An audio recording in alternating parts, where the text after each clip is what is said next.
get started. Attend, O reader, our tale of wonder. Welcome back to Paper Cuts.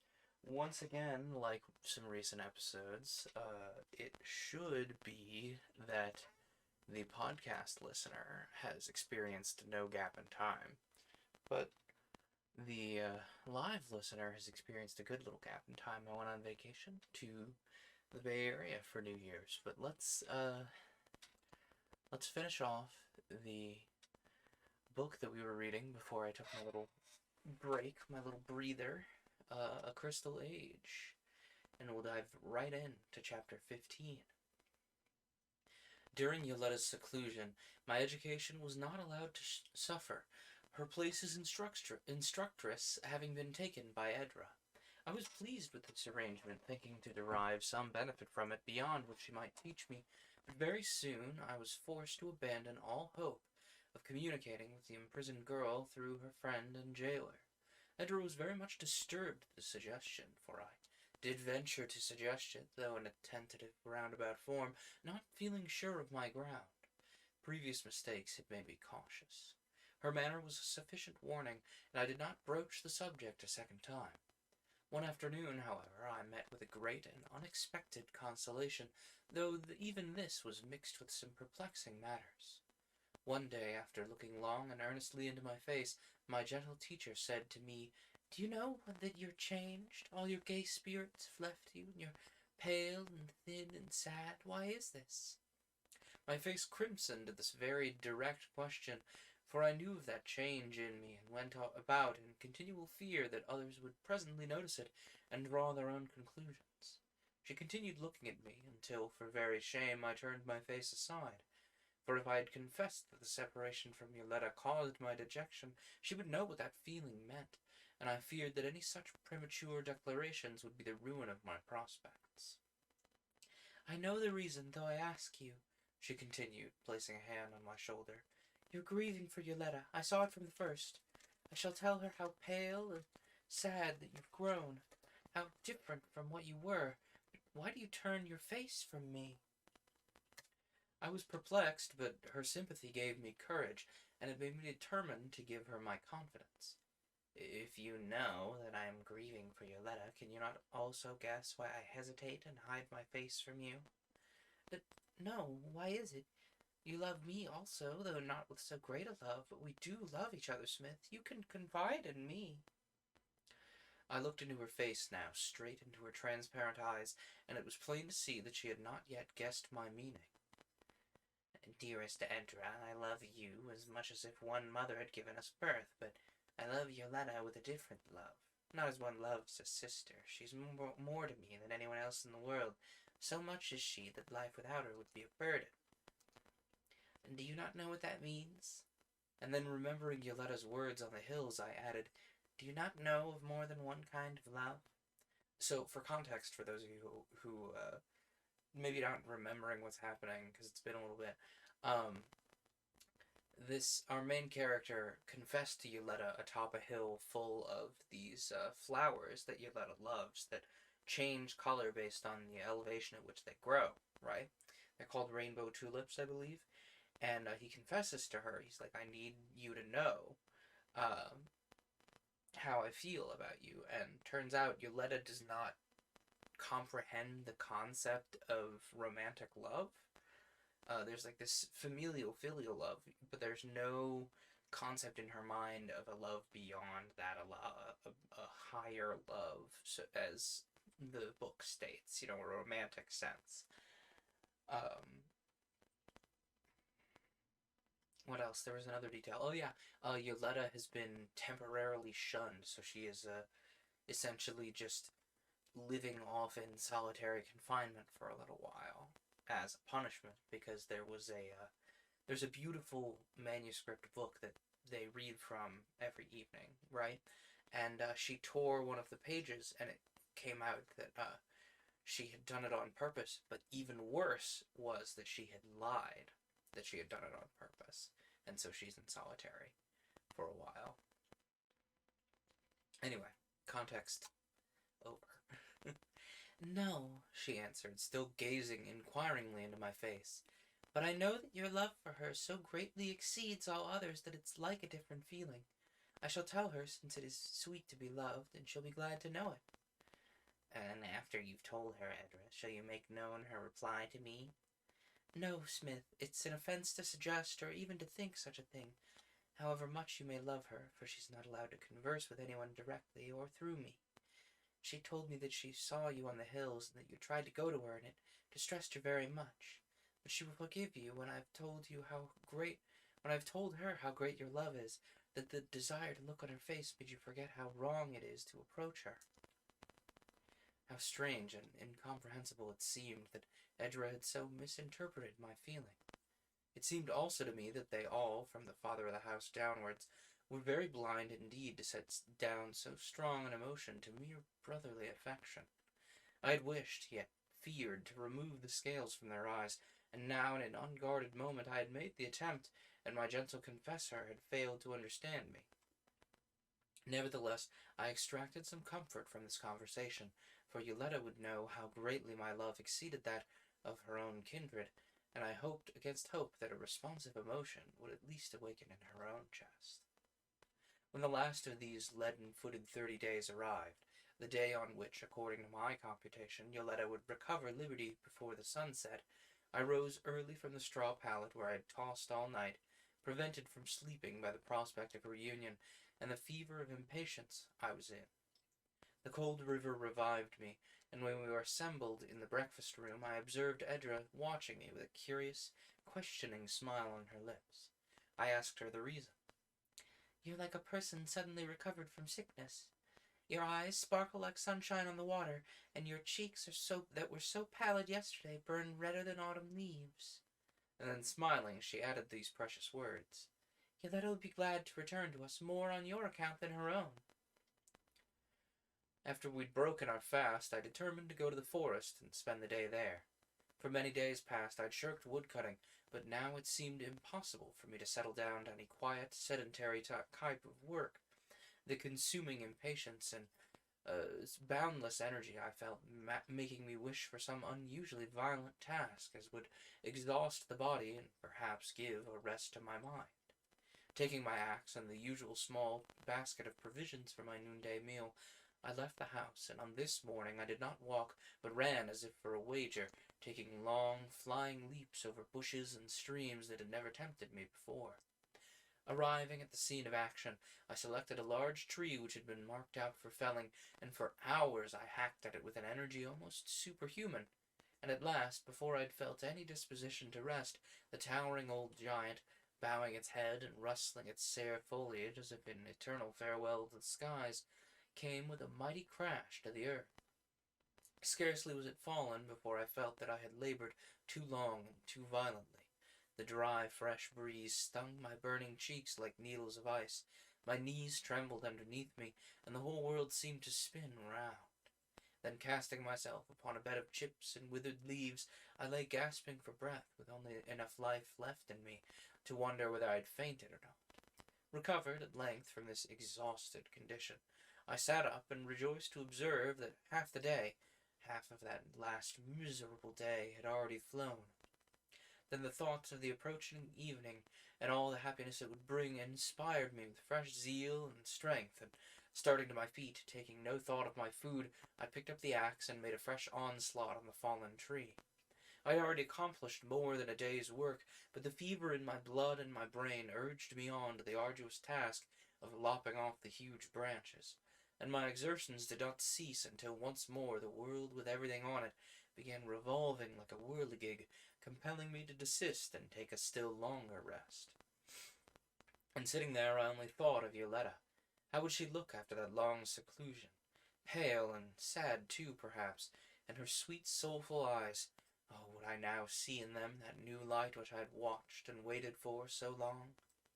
Then thus while I mused, I heard, not far off, a slight rustling sound, as of a hare startled at seeing me, and bounding away over the withered leaves, and lifting up my eyes from the ground, I beheld Yoletta herself hastening toward me, her face shining with joy.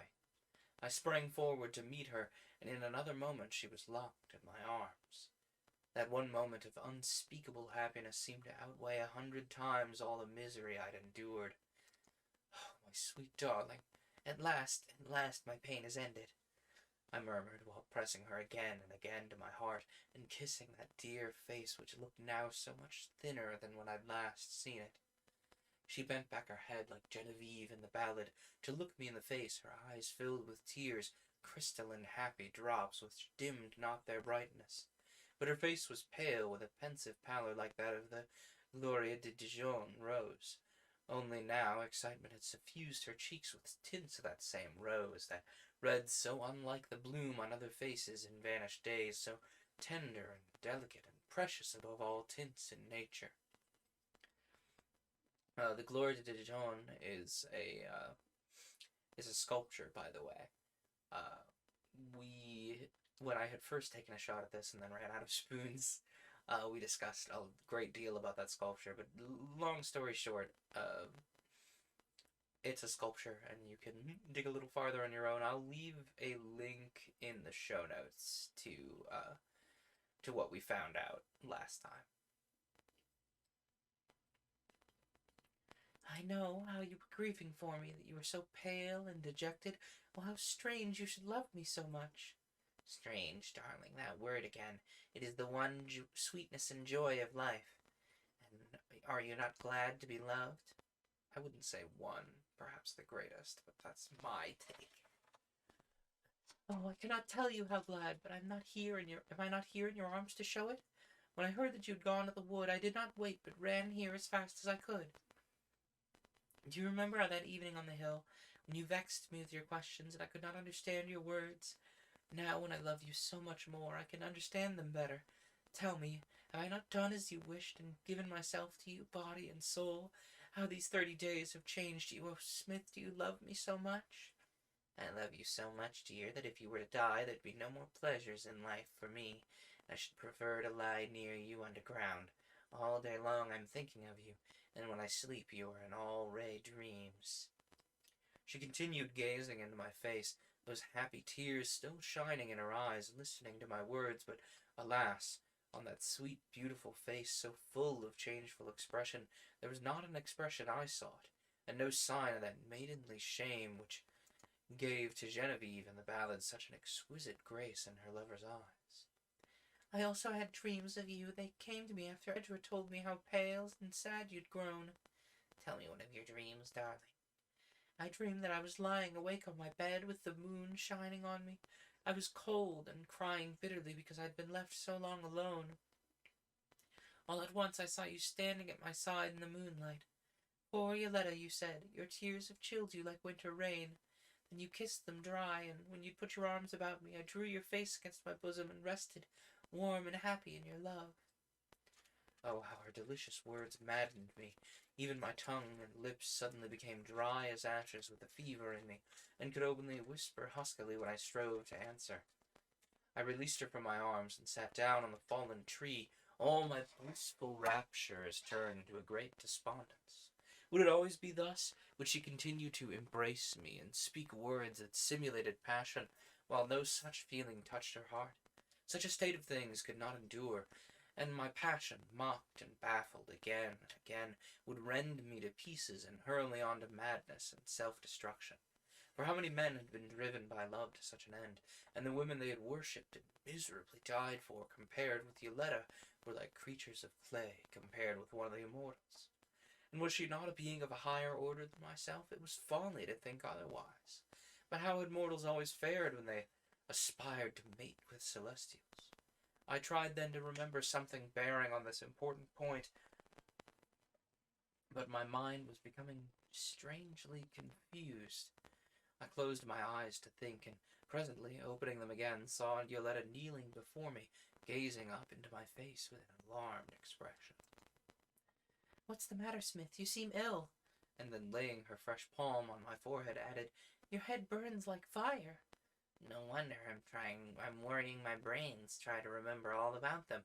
What were their names, and what did they do to those who loved them? Can't you tell me? Oh, you're ill. You have a fever. You may die, she exclaimed, throwing her arms about my neck and pressing her cheek to mine. Cheek to mine, rather. I felt a strange imbecility of my mind, yet it seemed to anger me to be told that I was ill. I'm not ill. I never felt better in my life, but can't you answer me? Who were they? What did they do? Tell me, or I shall go mad. She started up, and taking the small metal whistle hanging at her side, blew a shrill note that seemed to pierce my brain like a steel weapon. I tried to get up from my seat on the trunk, but only slipped down to the ground. A dull mist and gloom seemed to be settling down on everything. Daylight and hope with it was fast forsaking the world, but something was coming to us out of that universal mist and darkness closing around us. It came bounding swiftly through the wood, a huge gray wolf. No, no, not a wolf. A wolf was nothing to it. A mighty roaring lion kept crashing through the forest, a monster ever increasing in size, vast and of horrible aspect, surpassing all monsters of the imagination, all beasts gigantic and deformed that had ever existed in past geologic ages. A lion with teeth like elephants' tusks, its head clothed as with a black thundercloud, through which its eyes glared like twin blood-red suns. And she, my love, with a cry on her lips, was springing forth to meet it, lost, lost forever. I struggled frantically to rise and fly to her assistance, and rose after many efforts to my knees, only to fall again to the earth, insensible. Everybody welcome occasional guest star on the show, Magnus. He is usually not so willing to sit here and get pet. Usually he gets his fill of pets pretty quickly. So I really appreciate you sticking around. Come on, little man. You heard me ask in the library to come on the camera, and he said, I guess I will. Yeah, aren't we good, lad?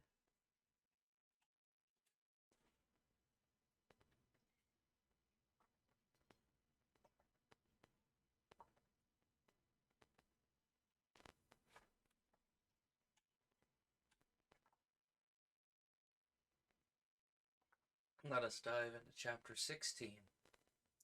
The violent fever into which I had fallen did not abate until the third day, when I fell into a profound slumber, from which I awoke refreshed and saved. I did not, on awakening, find myself in my own familiar cell. Thank you, Agnes. Very helpful. Definitely did not click away from the thing I was reading. Find myself in my own familiar cell, but in a spacious apartment new to me, on a comfortable bed beside which Edra was seated. Almost my first feeling was one of disappointment at not seeing Yoletta there, and presently I began to fear that in the ravings of delirium I'd spoken things which had plucked the scales from the eyes of my kind friends in a very rough way indeed, and that the being I loved best had been permanently withdrawn from my sight.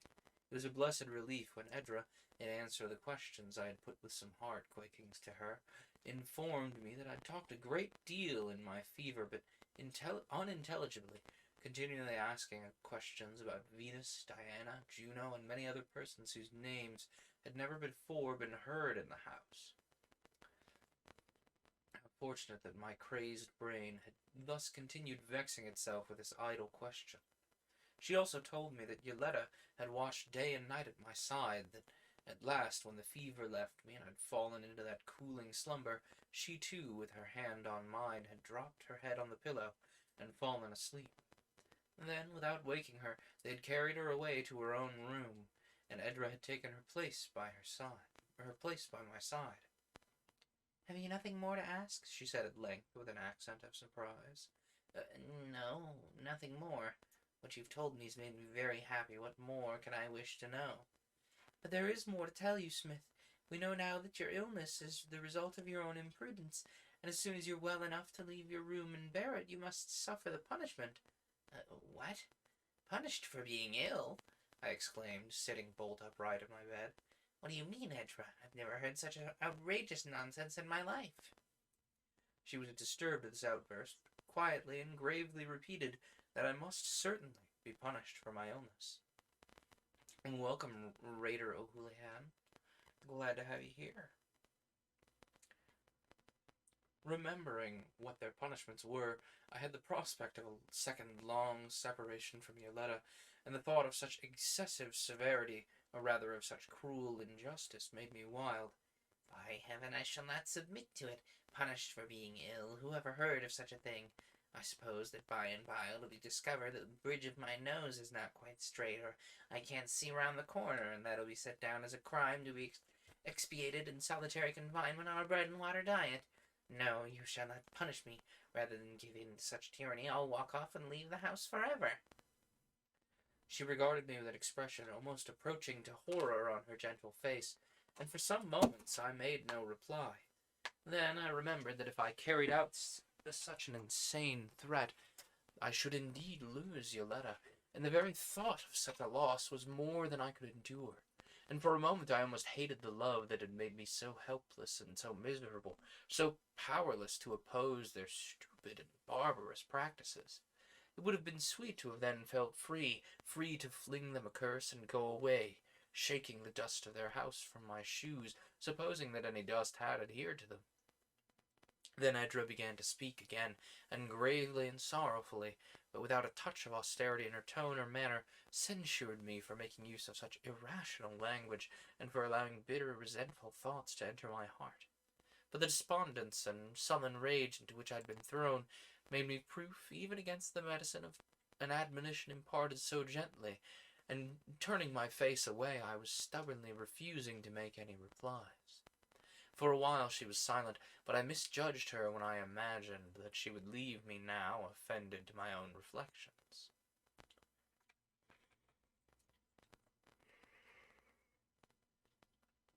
Do you not know that you're giving me pain? She said at last, drawing a little closer to me. A little while ago you told me that you loved me. Has that feeling faded so soon, or do you take any pleasure in wounding those you love? Her words, and more than her words, her tender, pleading tone, pierced me with compunction, and I could not resist. Edra, my sweet sister, do not imagine such a thing. I'd rather endure many punishments than give you pain. My love for you cannot fade while I've got life and understanding. It is in me like the greenness in the leaf, that beautiful color which could only be changed by sere decay. She smiled her forgiveness, and with a humid brightness in her eyes, which somehow made me think of that joy of the angels over one sinner that repenteth, bent down and touched her lips to mine. How can you love anyone more than that, Smith?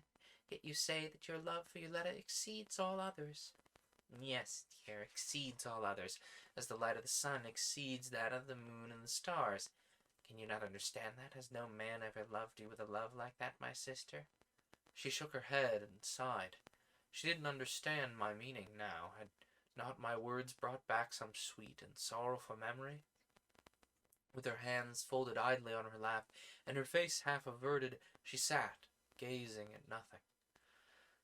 It seemed impossible that this woman, so tender and so beautiful, should never have experienced in herself or witnessed in another the feeling that I'd questioned her about. But she made no further reply to my words. As I lay there watching her, the drowsy spirit the fever left in me overcame my brain, and I slept once more.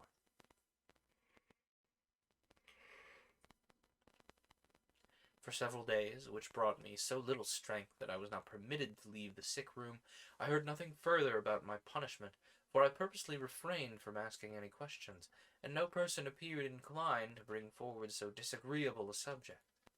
At length I was pronounced well enough to go about the house, although still very feeble, and I was conducted, not to the judgment room where I had expected to be taken, but to the mother's room, and there I found the father of the house, seated with Chastel, and with them 7 or 8 of the others. They all welcomed me, and seemed glad to see me out and about again, but I could not help remarking a certain subdued, almost solemn air about them, which seemed to remind me that I was an offender already found guilty, who had been now brought up to receive judgment.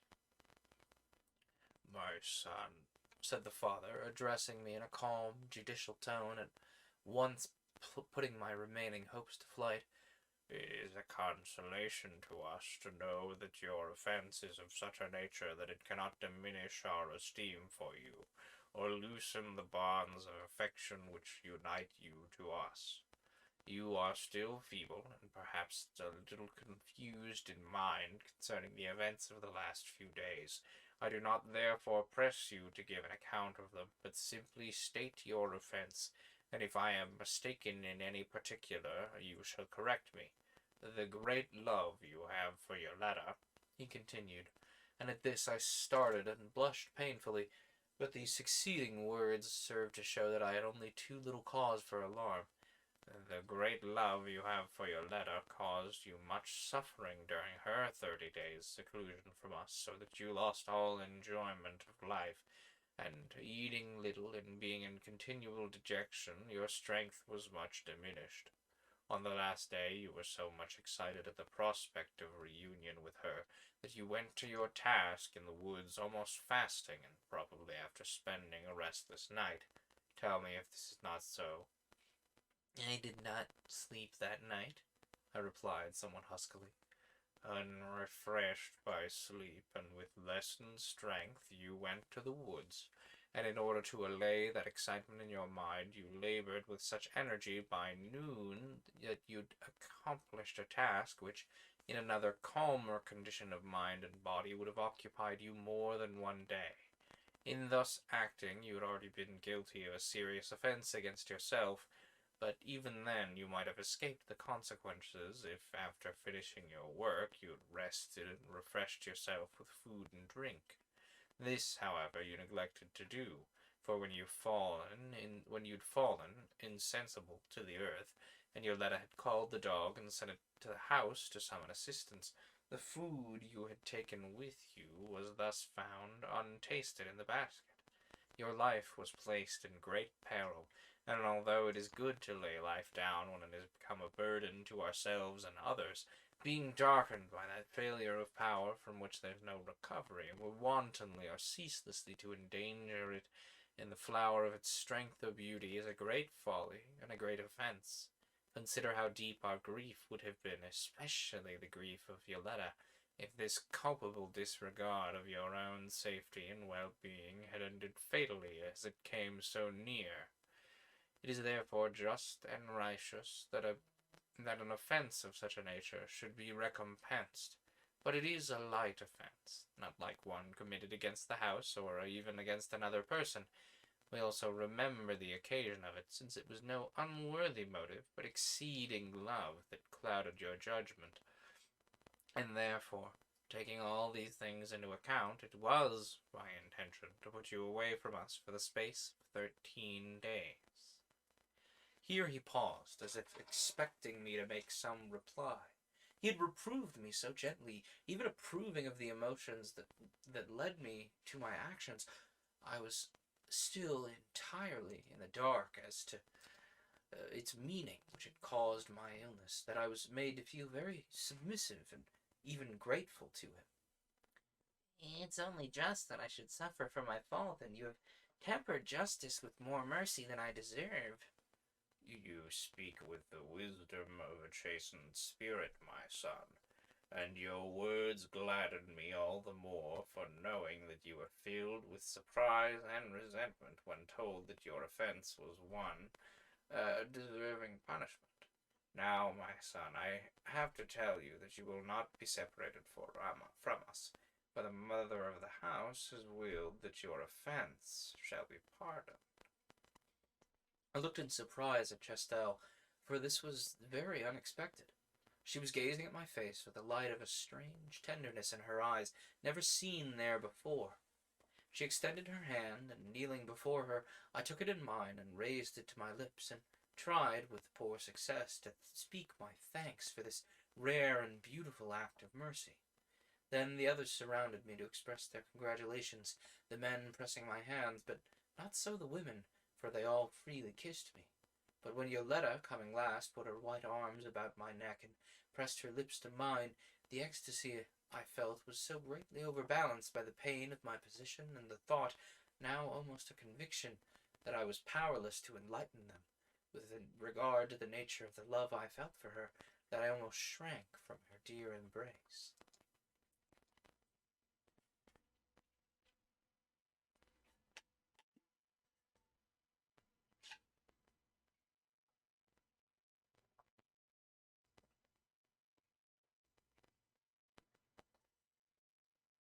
My attack of illness, or rather, Should probably tell you that this is chapter 17, shouldn't I? Anyway, chapter 17.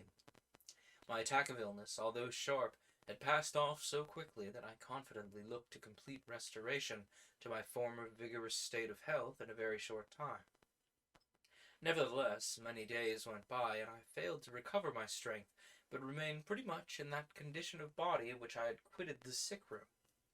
This surprised and distressed me at first, but in a little time I began to get reconciled to such a state, and even to discover that it had certain advantages, the chief of which was that the tumult of my mind was over for a season, so that I craved for nothing very eagerly. My friends advised me to do no work, but not wishing to eat the bread of idleness, although the bread was little now, as I had very little appetite, I made it a rule to go every morning to the workhouse, and occupy myself for 2 or 3 hours with some light mechanical task which put no strain on me, physical nor mental. Even this playing at work fatigued me. Then after changing my dress, I would repair to the music room to resume my search after hidden knowledge in any books that happened to be there, for I could read now, a result which my sweet schoolmistress had been the first to see, and at once she had abandoned the lessons I loved so much, but instead leaving me to wander at a will, but without a guide, in that wilderness of strange literature. I had never been to the library, and did not even know in what part of the house it was situated, nor had I ever expressed a wish to see it, and that for 2 reasons. One was that I had already half resolved my resolutions, were usually of that complexion, never to run the risk of appearing desirous of knowing too much. The other and weightier reason was that I had never loved libraries. They oppressed me with a painful sense of my mental inferiority, for all those tens of thousands of volumes containing so much important but unappreciated matter seemed to have a kind of collective existence, and to look down on me like a man with great staring owlish eyes, as an intruder on sacred ground, a barbarian whose proper place is in the woods. It is mere fancy, I know, but it distresses me, and I prefer not to put myself in the way of it. Once in a book I met with a scornful passage about people with bodily constitutions like those of horses, and small brains, which made me blush painfully.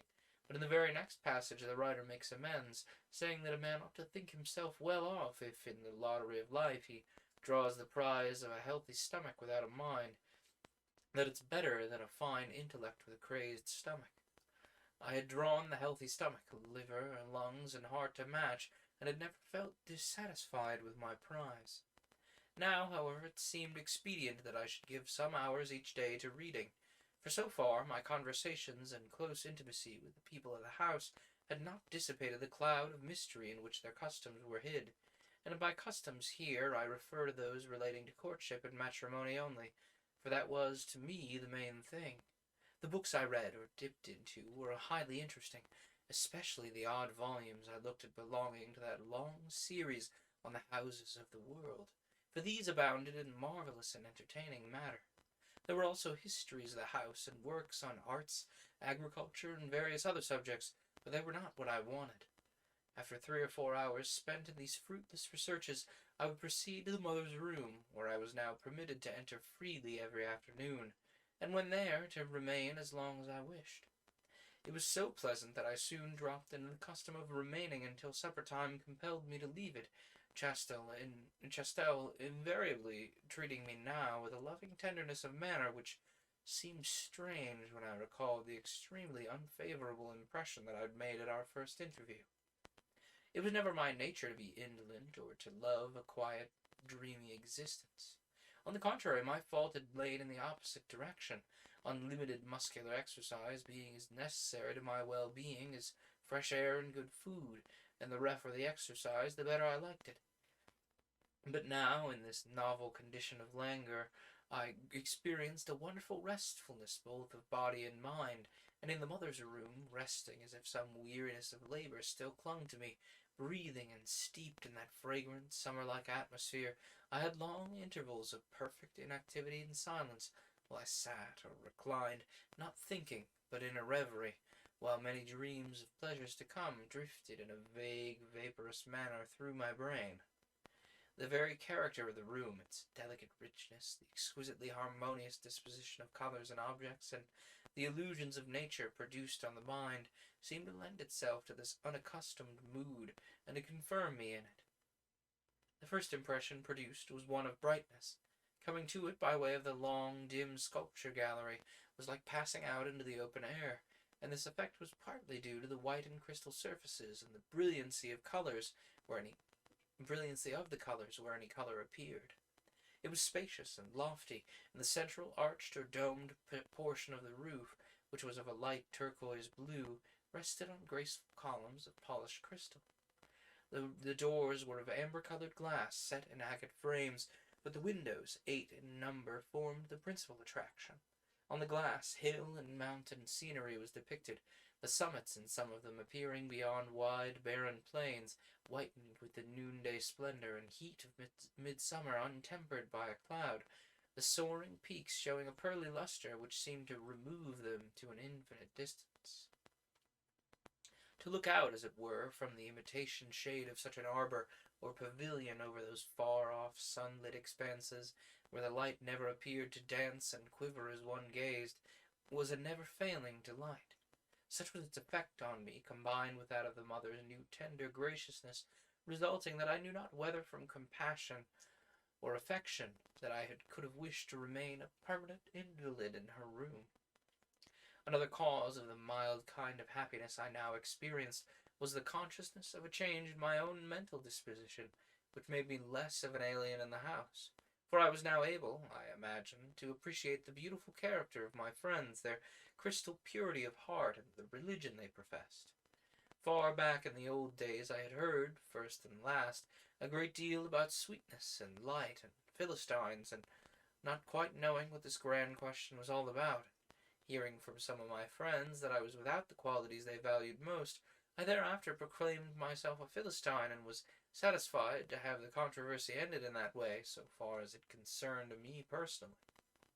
Now, however, I was like one to whom some important thing has been told, who, scarcely hearing and straightway forgetting, goes about his affairs, but, lying awake at night in the silence of his chamber, recalls the unheeded words and perceives their full significance.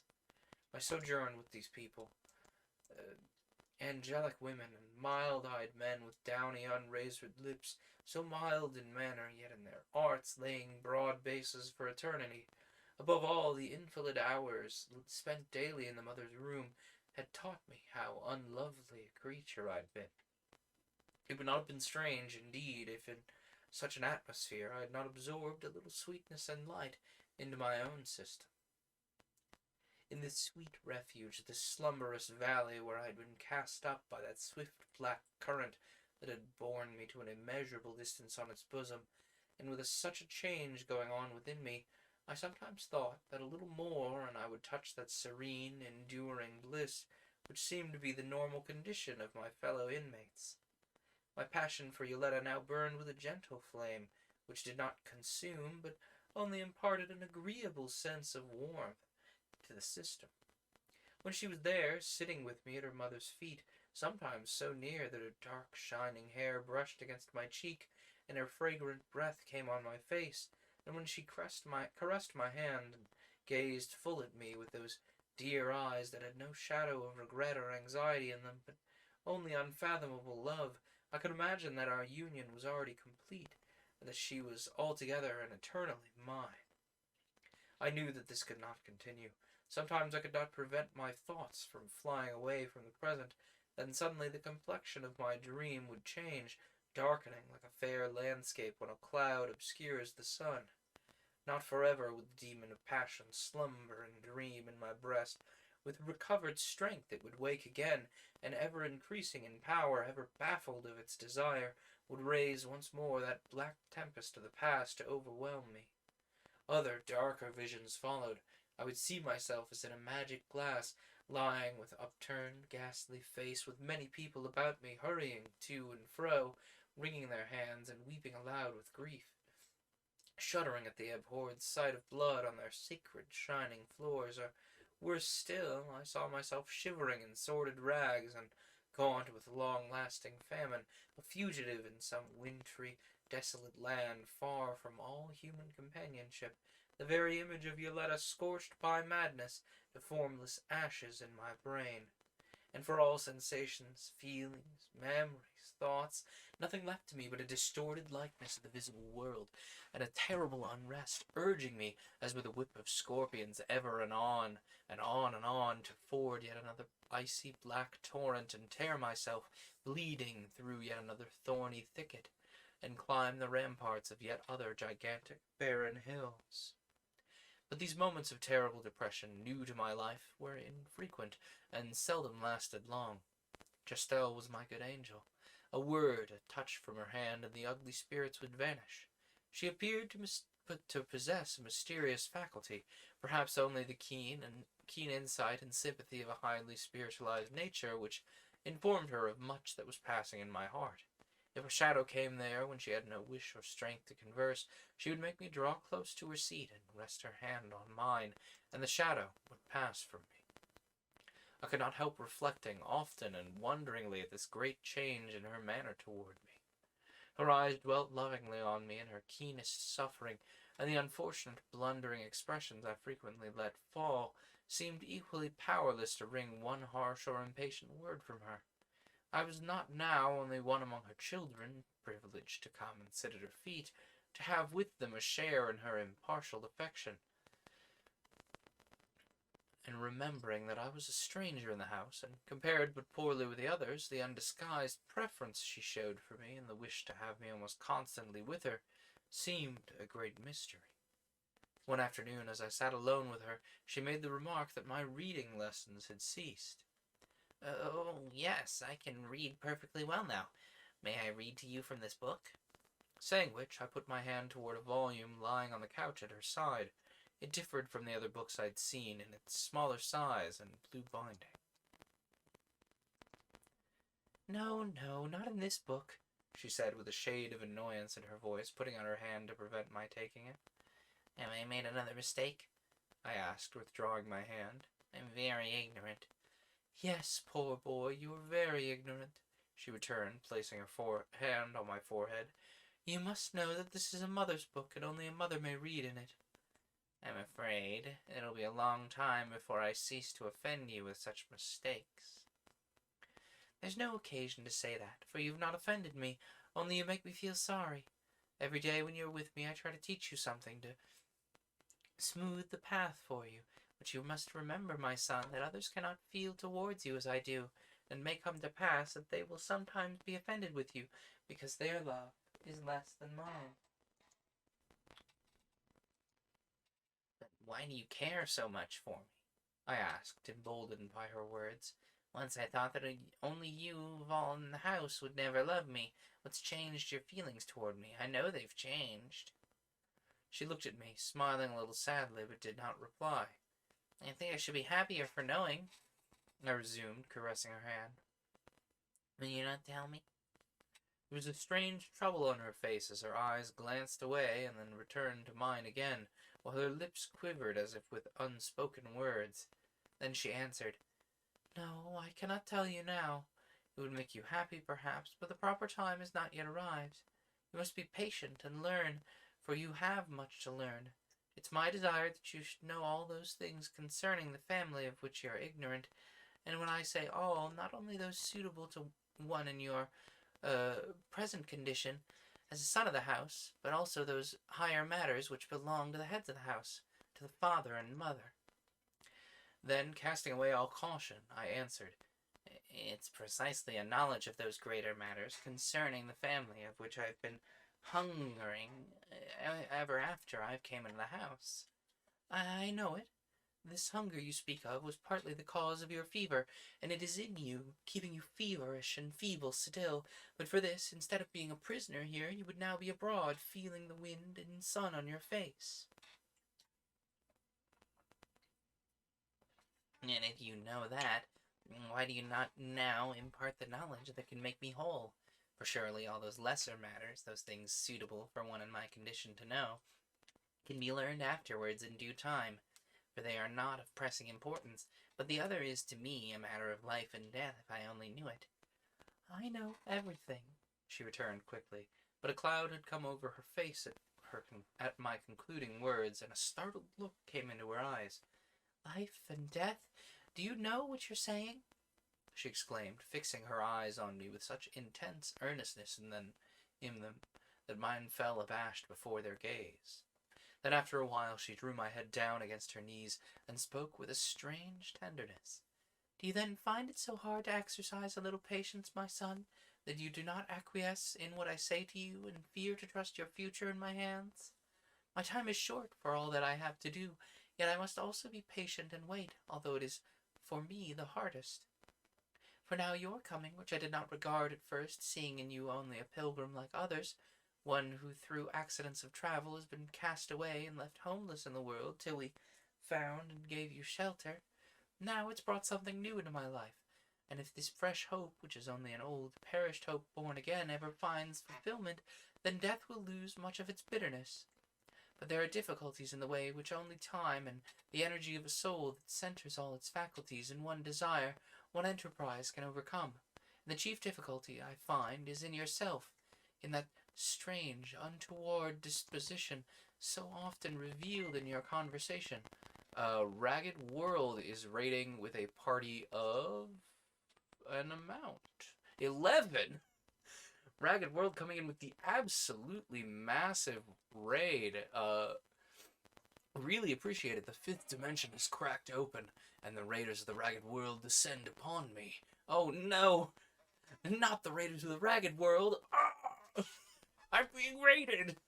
Welcome, welcome, raiders. Happy to have you here. Really appreciate it. We've got some new follows. We've got Mark Rides, welcome to the Igloo, along with Alchemutation, welcome to the Igloo. Very happy to have you here. What are my reading, asks RNL. We are currently finishing up A Crystal Age. So, we started this one back before the new year. I am indeed aiming for affiliate Ragged World. I really appreciate the raid. Yeah, we're finishing up A Crystal Age. We started this one before I went on my New Year's vacation. I originally tried to finish it and didn't have the spoons, so we're here. Yes, the Igloo. That's what everyone here. Yeah, I do agree. That is allowed. Bookish Twish has ascended, says Books, Brews, and Booze. Supernatural Writer coming in with the first time chat. Late raid, hello. Hello, everyone. Welcome, everyone from Ragged. This humble little stream of mine is the Igloo. We are currently reading, as I've mentioned, A Crystal Age.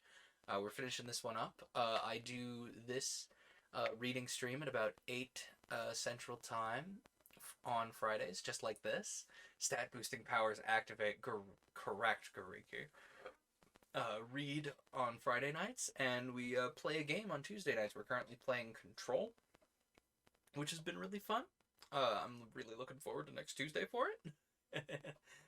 But really appreciate everyone dropping by, and do feel free to hit that little follow button to stick around. Like it was mentioned, we are aiming for affiliate here. Oh, we've got Kraken Not Stirred. Y'all have such great usernames. Welcome to the Igloo, Kraken Not Stirred. I do, in fact, have a podcast. It's true. I am part of the Codex, which is a group of read streamers. They do a monthly book club, and I'm trying to talk people into more raid trains. Long story short, if you like read streamers, check out the Codex Discord. Kraken to rhyme with shaken. Oh, it's Kraken then, not release the Kraken. Yeah, very, very fun. Like it. Lost my place. Yeah, I caught you mentioning that you'd never done the book club before. This month's a good month for it. We're doing a self-help book, as I was explained. I did not. I was busy in an airport when I was like, oh yeah, I can look up some elocution books, and then I was in an airport, so I couldn't. So we're doing self-help. I have literally no idea what I'm supposed to do. Long story short, read the book and have some have some English class thoughts. That's kind of what I've been approaching the book club with. Yeah, I need to learn a little more about the book we're doing for book club this month, because I will likely have that time. As a man thinketh, yes, it's easy. Read, give your impressions. Maybe do a little Pictionary. Maybe do a little Pictionary. That's true. Christmas Carol read train was super super fun. I agree, Arno. We need to come up with more themes for that. Anyway, I have gotten distracted from the books. Where were we? Strange untoward disposition, I believe. For to be thus questioned. More on the technical side. Under the hood, what I've been doing is I have been essentially I've been capturing the Discord, and I've cropped the little Discord windows. It depends on how many people are in the Discord this month. I may have to adjust my stuff. But yeah, you can stream book club. You don't have to stream book club if your equipment's not feeling up to it. You can just roll up to the Discord call, that kind of thing. It's anyway. Book we're reading.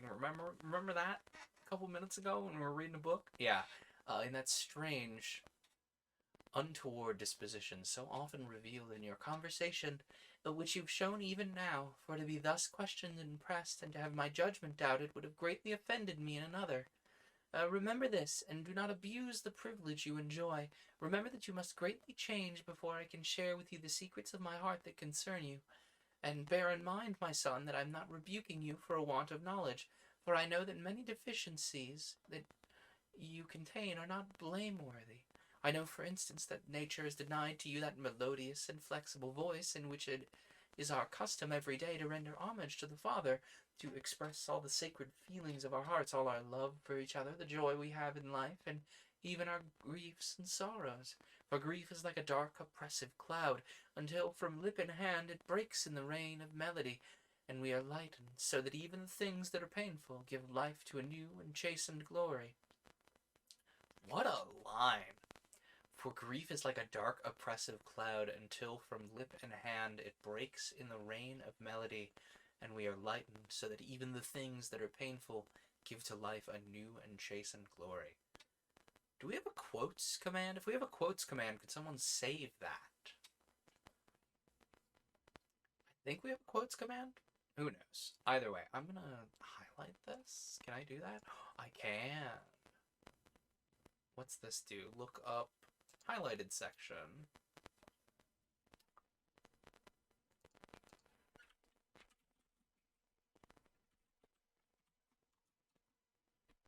There we go. I can come back to that later. And as with music, so with all other arts. There's a twofold pleasure in contemplating our Father's works. In the first and lower kind you share with us, but the second and more noble, springing from the first, is ours through that faculty by means of which the beauty and harmony of the visible world become transmuted in the soul, which is like a pencil of glass receiving the white sunbeam into itself and changing it to red, green, and violet-colored light. Thus nature transmutes itself in our minds, and is expressed in art. But in you this second faculty is wanting, else you would not willingly forego so great a pleasure as its exercise affords, and love nature like one that loves his fellow man, but has no words to express so sweet a feeling. For the happiness of love with sympathy, when made known and returned, is increased 100-fold. And in all artistic work we commune not with blind, irrational nature, but with the unseen spirit which is in nature, inspiring our hearts, returning love for love, and rewarding our labor with enduring bliss. Therefore it is your misfortune, not your fault, that you're deprived of this supreme solace and happiness. To this speech, which had a depressing effect upon me, I answered sadly, Every day I feel my deficiencies more keenly, and wish more ardently to lessen the great distance between us. But now, sweet mother, forgive me for saying it, your words almost make me despondent.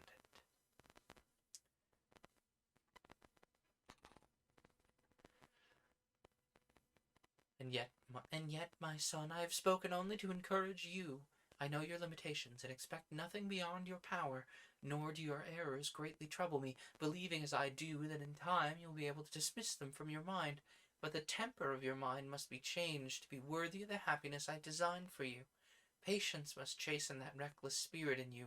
For feverish diligence, alternating with indifference or despondence, there must be unremitting effort.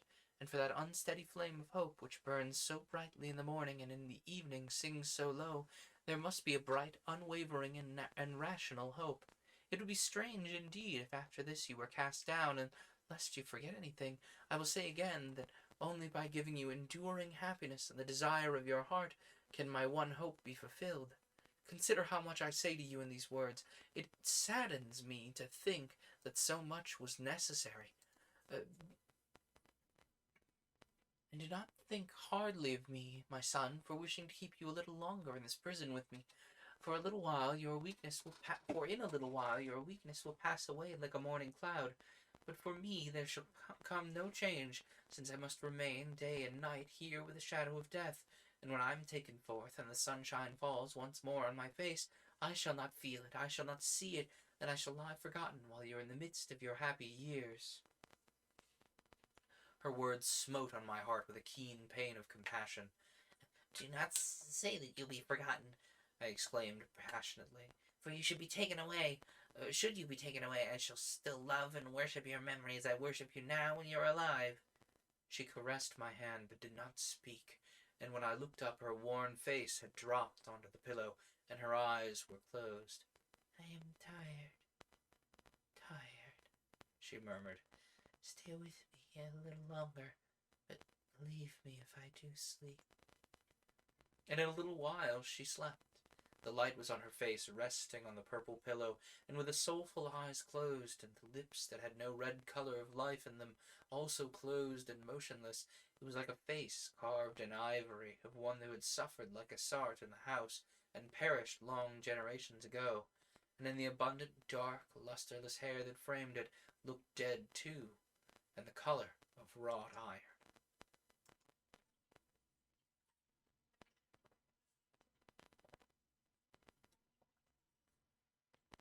There's a lot of things in this book that stand out to me, but that whole scene right there, that one might actually stick in my brain for a while. What a fascinating description of like how it feels to experience art, you know?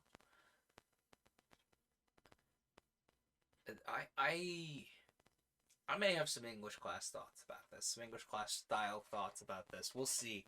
I might sit down and actually write something in regards to this. Very, very interesting little passage there. This book has been doing a lot of that, actually.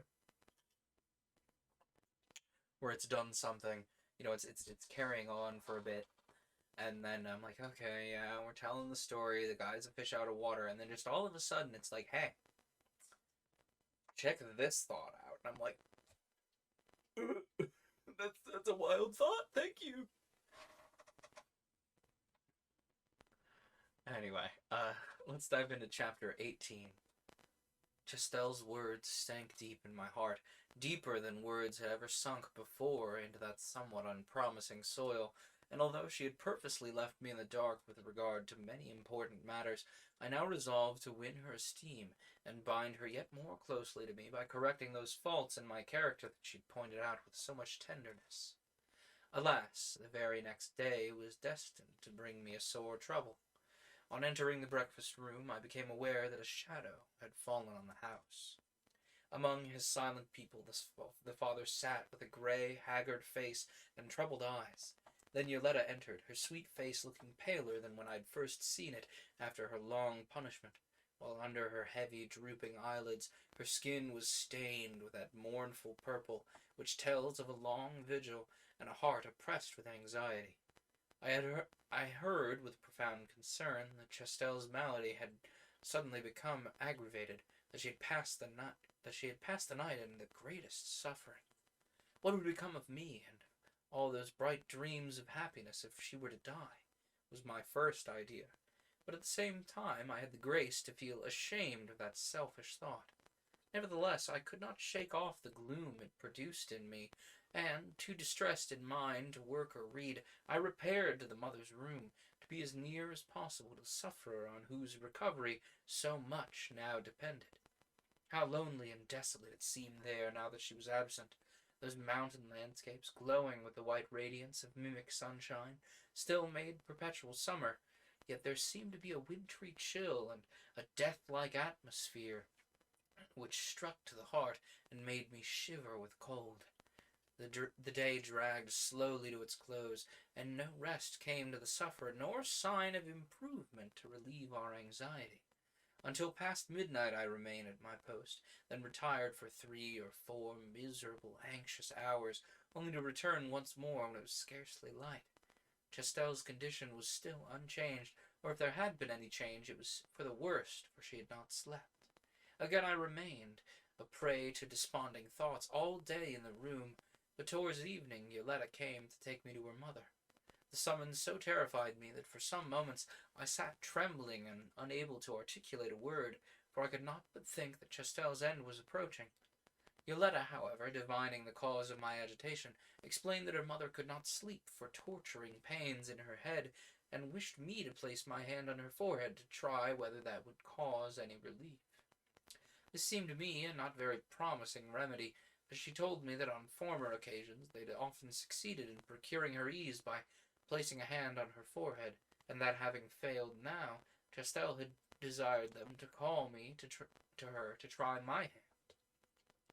I rose, and for the first time entered that sacred chamber, where Chastel was lying on a low bed, placed on a slightly raised platform in the center of the floor. In the dim light, her face looked white as the pillow on which it rested, her forehead contracted with sharp pain, low moans coming from short intervals from her twitching lips. But her wide-open eyes were fixed on my face from the moment I entered the room, and to me they seemed to express mental anguish rather than physical suffering. At the head of the bed sat the father, holding her hand in his, but when I entered he rose and made way for me, retiring to the foot of the bed where 2 of the women were seated. I knelt beside the bed, and Yoletta raised and tenderly placed my right hand on the mother's forehead, and after whispering to me to let it rest very gently there, she also withdrew a few paces. Chastel did not speak, but for some minutes continued her low, piteous groanings, only her eyes remaining fixed on my place, and at last, becoming uneasy at her scrutiny, I said in a whisper, "Dearest mother, do you wish to say anything to me?" "Yes, come nearer," she replied, and when I bent my cheek close to her face, she continued, "Do not fear, my son. I shall not die. I cannot die until that of which I had spoken to you has been accomplished." I rejoiced at her words, yet at the same time they gave me pain, for it seemed as though she knew how much my heart had been troubled by that ignoble fear. "Dear mother, may I say something?" I asked, wishing to tell her of my resolutions. "Not now. I know what you wish to say. Be patient and hopeful always, and fear nothing, even though we should be long divided, for it will be many days before I can leave this room to speak with you again." So softly had she whispered that the others who stood so near were not aware that she had spoken at all. After this brief colloquy, I'm trying to read it like soliloquy, but colloquy. That's how I'm going to say that. After this brief colloquy, she closed her eyes, but for some time the low groans of pain continued. Gradually they sank lower and became less and less frequent, while the lines of pain faded out of her white, death-like face. And at length Yoletta, stealing softly to my side, whispers, "She's sleeping," and withdrawing my hand, led me away.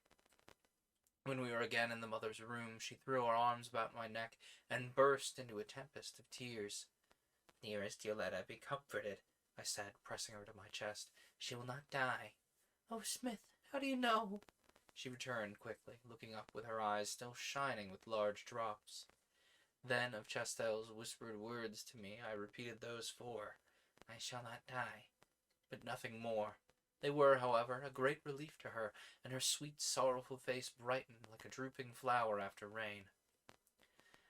"She knew, then, that the touch of your hand would cause sleep, that sleep would save her," she said, smiling up at me. "And you, my darling, How long is it since you closed those sweet eyelids that seem so heavy? Not since I slept 3 nights ago. Will you sit by me here, resting your head on me, and sleep a little now? Not there, she cried quickly. But not on the mother's couch.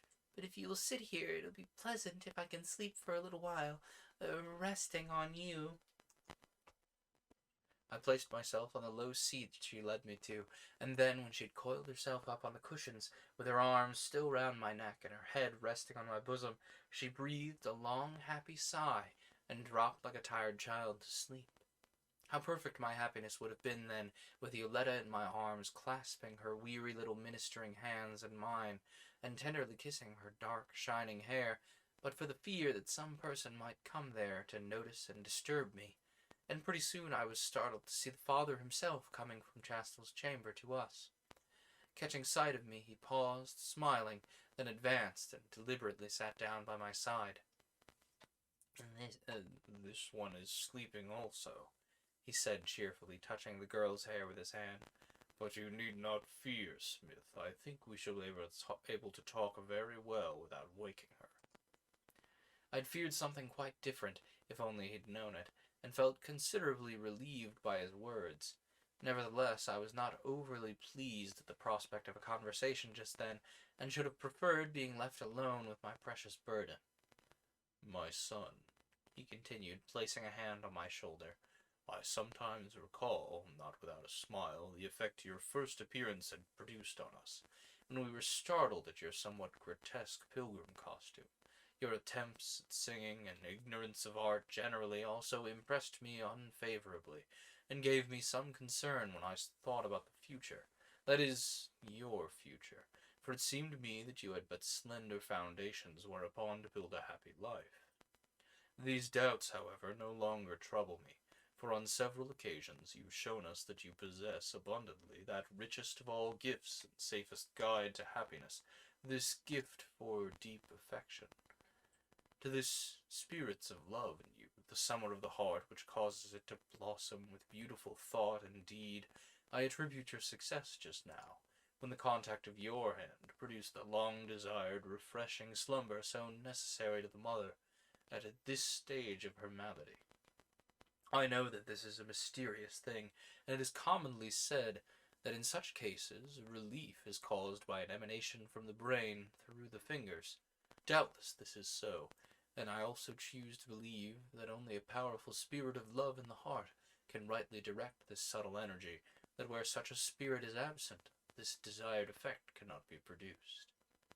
Enjoy your liquor, Arno. I do not know. Great as my love and devotion is, I cannot suppose it to equal, much less to surpass, that of others who yet failed on this occasion to give relief. Yes, that is only looking merely at the surface of the matter, and leaving out of sight the unfathomable mysteries of a being compounded of flesh and spirit. There are among our best instruments, peculiar to this house, especially those used chiefly in our harvest music, some of such finely tempered materials, and of so delicate a construction, that the person wishing to perform on them must not only be inspired with the melodious passion, but the entire system, body and soul, must be in the proper mood, the flesh itself elevated into harmony with the exalted spirit, yet else he will fail to elicit the tones or give the expression desired. This is a rough and a poor simile when we consider how wonderful an instrument a human being is, with a body that burns with thought, and the spirit that quivers and cries with pain, when we think how its innumerable complex chords may be injured and untuned by suffering. The will may be ours, but something, we know not what, interposes to defeat our best efforts. That you have succeeded in producing so blessed a result after we had failed has served to deepen and widen in our hearts the love we already felt for you. For how much more precious is this melody of repose, this sweet interval of relief from cruel pain the mother now experiences, than many melodies from clear voices and trained hands. In my secret heart I believed he was taking too much of a lofty view of the matter, but I had no desire to argue against so flattering a delusion if it were one, and only wished that I could share it with him. She is sleeping still, perhaps like Yoletta here, without pain. and her sleep will now probably last for some hours. I pray heaven that she may wake refreshed and free from pain. He seemed surprised at my words and looked searchingly into my face. My son, it grieves me at a moment like the present to have to point out an error to you, a great one, but it is an error hurtful to yourself and painful to those who see it, and if I were to pass it over in silence or put off speaking of it to another time, I should not be fulfilling the part of a loving father to you. Surprised at his speech, I begged him to tell me what I'd said that was wrong. Do you not know, then, it is unlawful to entertain such a thought as you've expressed? In moments of supreme pain or bitterness or peril, we sometimes so far forget ourselves as to cry out to heaven to save us or give us ease, but to make any such petition when we are in the full possession of our faculties is unworthy of a reasonable being and an offense to the Father. We pray to each other, we're moved by such prayers, remembering that we're fallible, and often err through haste and forgetfulness and imperfect knowledge. But he who freely gave us life and reason and all good gifts needs not that we should remind him of anything. Therefore, to ask him to give us the thing we desire is to make him like ourselves and charge him with an oversight, or worse. We attribute weakness and irresolution to him, since the petitioner thinks my importunity to incline the balance in his favor. I was about to reply that I always considered prayer to be an essential part of religion, not my form of religion only, but of all the religions over all the world. Lucky I remembered in time that he probably knew more about matters all over the world than I did, and so, thinking, held my tongue. Have you any doubts on the subject? I must confess that I still have some doubts. I believe that our Creator and Father desire... I believe that our Creator and Father desires the happiness of all his creatures and takes no pleasure in seeing us miserable, for it'd be impossible not to believe it, seeing how greatly happiness overbalances misery in the world. But does he not come to us in a visible form to tell us in an audible voice that to cry out to him in sore pain and distress is unlawful? How, then, do we know this thing? A child cries to its mother, a fledgling in the nest to its parent bird, and he is infinitely more to us than parent to child, infinitely stronger to help, and knows our griefs as no fellow mortal can know them. May we not then believe, without hurt to our souls, that the cry of one of his children in affliction may reach him? That in his compassion, and by means of his sovereign power over nature, he may give ease to the racked body, and peace and joy to the desolate mind? You ask me how, then, do we know this thing, and yet you answer the question yourself. You fail to perceive that you answer it when you say that although he does not come in a visible form to teach us this thing and that thing, yet we know that he desires our happiness, and to this you might have added 1,000 or 10,000 other things which we know. If the reason he gave us to start with makes it unnecessary that we should come to tell in an audible voice that he desires our happiness, it must also surely suffice to tell us which are lawful and which unlawful of all the thoughts continually rising in our hearts. That any one should question so evident and universally accepted a truth, the foundation of all religion, seems very surprising to me. If it had consisted with his plan to make these delicate mortal bodies capable of every agreeable sensation in the highest degree, yet not liable to accident, and not subject to misery and pain, he would surely have done this for all of us. But reason and nature show us that such an end did not consist with his plan. Therefore, to ask him to suspend the operations of nature for the benefit of any individual sufferer, however poignant and unmerited the sufferings may be, is to shut our eyes to the only light he's given us. All our highest and sweetest feelings unite with reason to tell us with one voice that he loves us, and our knowledge of nature shows us plainly enough that he also loves all the creatures inferior to man. To us he's given reason for a guide, and for the guidance and protection of the lower kinds he's given instinct. And though they do not know him, it would make us doubt his impartial love for all his creatures if we, by making use of our reason, higher knowledge, and articulate speech, were able to call down benefits on ourselves and avert pain and disaster. while the dumb, irrational brutes suffered in silence. The languishing deer that leaves the herd with a festering thorn in its foot, the passage bird blown from its course to perish miserably far out at sea. His conclusions were perhaps more logical than mine. Nevertheless, although I could not argue the matter any more with him, I was not yet prepared to abandon this last cherished shred of old beliefs, although perhaps not cherished for its intrinsic worth, but rather because it had been given to me by a sweet woman whose memory was sacred to my heart, my mother before Chastel. So I'm gonna take a little aside here. This is making very clear to me, like, I am, like, this, as I was reading that, I could feel little biases turning in my brain. I'm like, oh, this feels very, I love the little yippee emotes. Those are so cute. Sorry.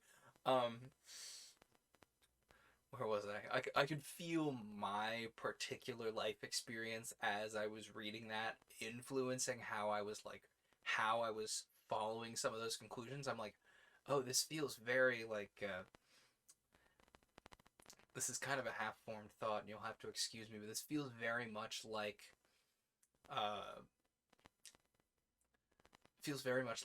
a Catholic who has walked from the church discovering other philosophies and going, what? And like, that's blatantly a bias from how my life has led me to where I am now. Like, I am not often very self-aware of my biases, but as I was reading that, I'm like, oh, I feel very self-aware right now. I digress. That was a fascinating passage, and it makes me want to look up, like, when this was written, what kind of context it was written in, whether that was the author, whose name escapes me, W.H. something. Yeah, regardless, it makes me wonder what state of mind the author was writing that in, because it feels like it was a very pointed, what's the word I'm looking for? Not realization. A very pointed recognition of something that was occurring in the author's life. And I'm like, eyes? But I digress. Let's keep going. Fortunately, it was not necessary to continue the discussion any longer, for at this juncture, one of the watchers from the sick room came to report that the mother was still sleeping peacefully, hearing which the father rose to seek a little needful rest in an adjoining room. Before going, however, he proposed, with mistaken kindness, to relieve me of my burden, and place the girl without waking her on a couch. But I would not consent to have her disturbed, and finally, to my great delight, they left her still in my arms, the father warmly pressing my hand, and advising me to reflect well on his words concerning prayer. One more digression of thought, here. Also a thing that came to my mind as I was reading that, they were describing, oh yes, when your mind and your soul and your body are all attuned, you can shoot, you can attune the bodies of others. That felt very animal magnetism to me, which animal magnetism, for context, is a precursor of mesmerism, which then leads into modern hypnosis. I'm like, wow, that's very animal magnetism brain there, There's something about, like, the way they were describing, like, yes, the resonances of the mind, the body, and the soul, but also, like, that also feels like a very, like, interesting concept to me, because, like, I grew up doing a lot of music, and so I'm very interested, like, resonance audibly has always been a very fascinating concept to me. And so I'm like, there was that bit about the music and how, like, one must be in the right mind to produce the right things with these delicate instruments. I think there's something to be said there about that sort of approach inflicting itself upon how you are speaking and how you are singing, maybe. the the most kind of unsettling way I can put the unfortunately unsettling way I can put this that's also the most accurate for where my brain is at is the voice is a meat theremin.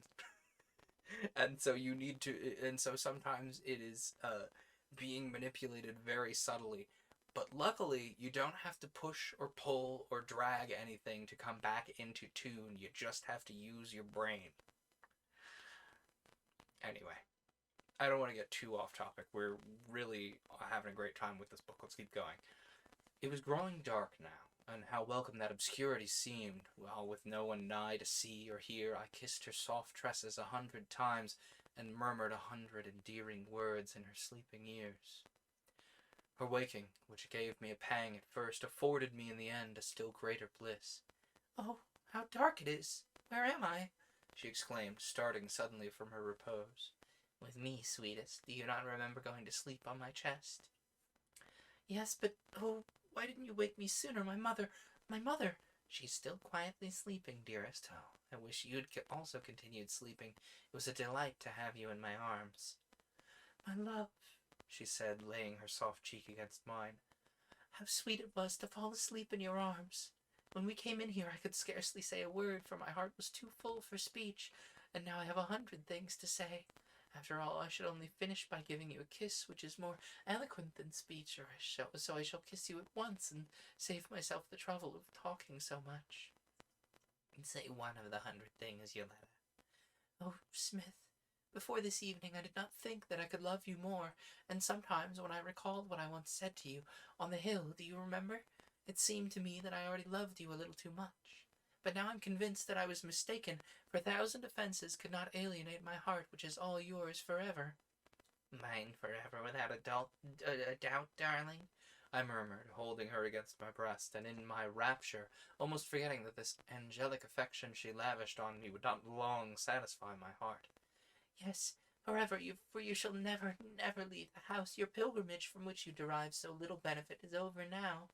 And if you ever attempt to go forth again to find out new wonders in the world, I shall clasp you round with my arms as I do now, and keep you prisoner against your will. If you shall say farewell 100 times to me, I shall blot out that sad word every time with my lips, and put a better one in its place until my word conquers yours."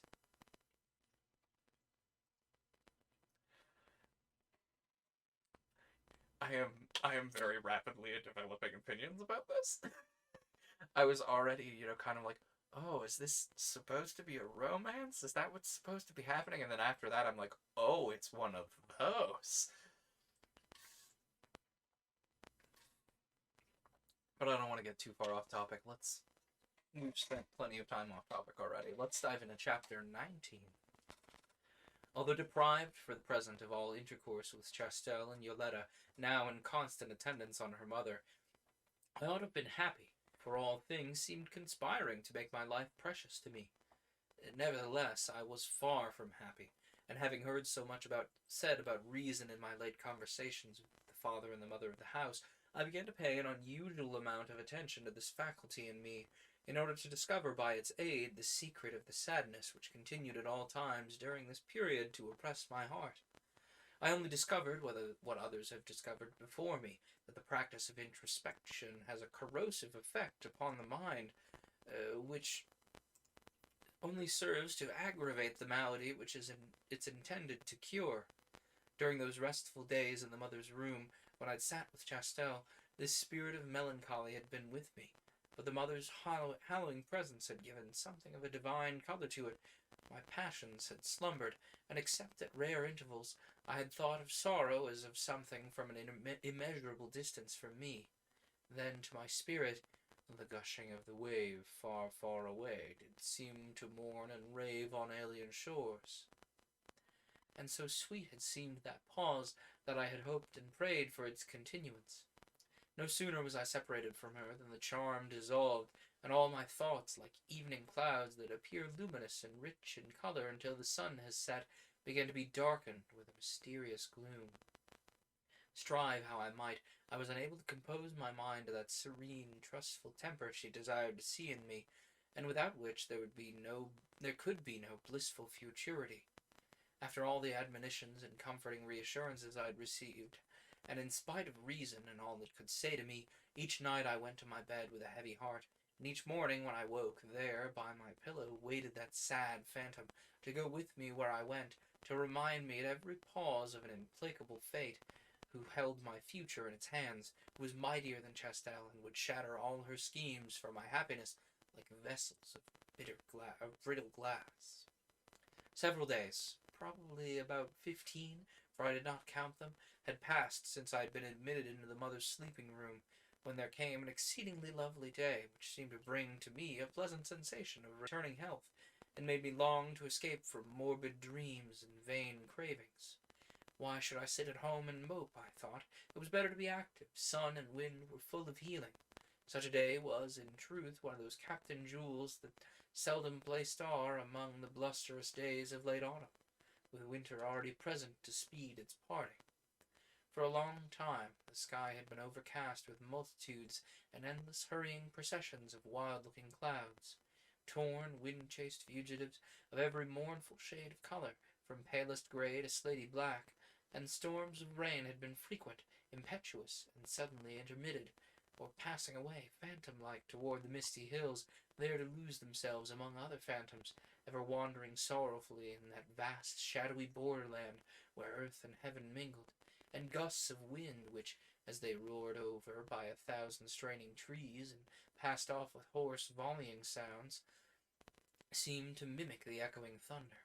And the leaves, the millions and myriads of sere, cast-off leaves, heaped ankle-deep under the desolate giants of the wood, and everywhere in the hollows of the earth, lying silent and motionless, as became dead, fallen things, suddenly catching a mock fantastic life from the wind, how they'd be all up and stirring every leaf with a hiss like a viper, racing many thousands at a time over the barren spaces, all hurriedly talking together in their dead leaf language, until, smitten with its mightier gust, they would rise in flight on flight, in storms and stupendous eddying columns, whirled up to the clouds, to fall again to the earth in showers, and freckle the glass for roods around.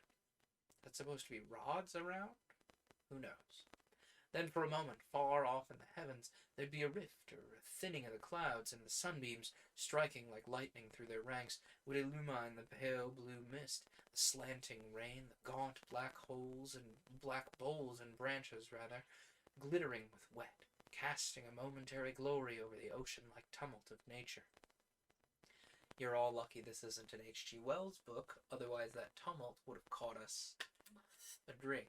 I'm gonna sip anyway.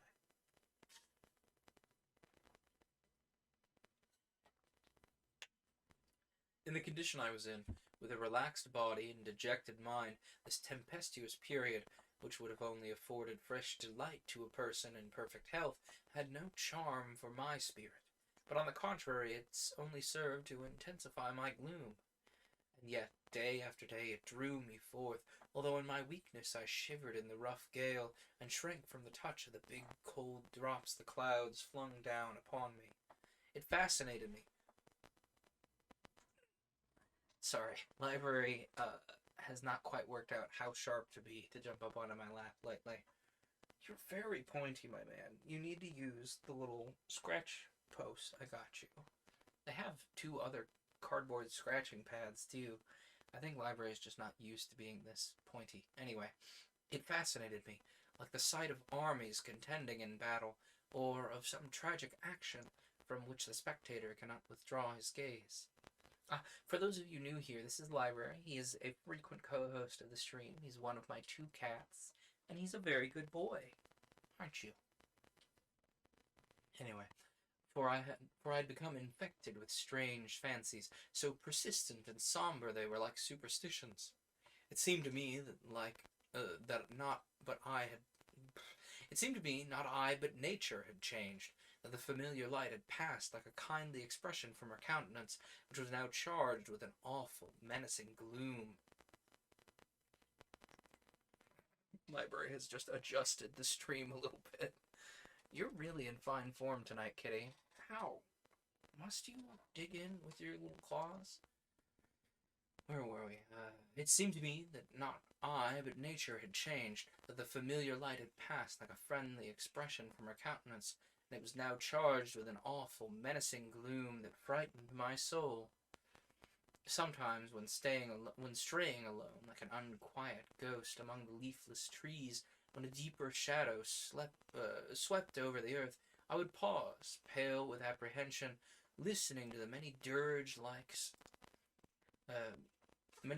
sounds of the forest, ever prophesying evil, until in my trepidation I would start and tremble, and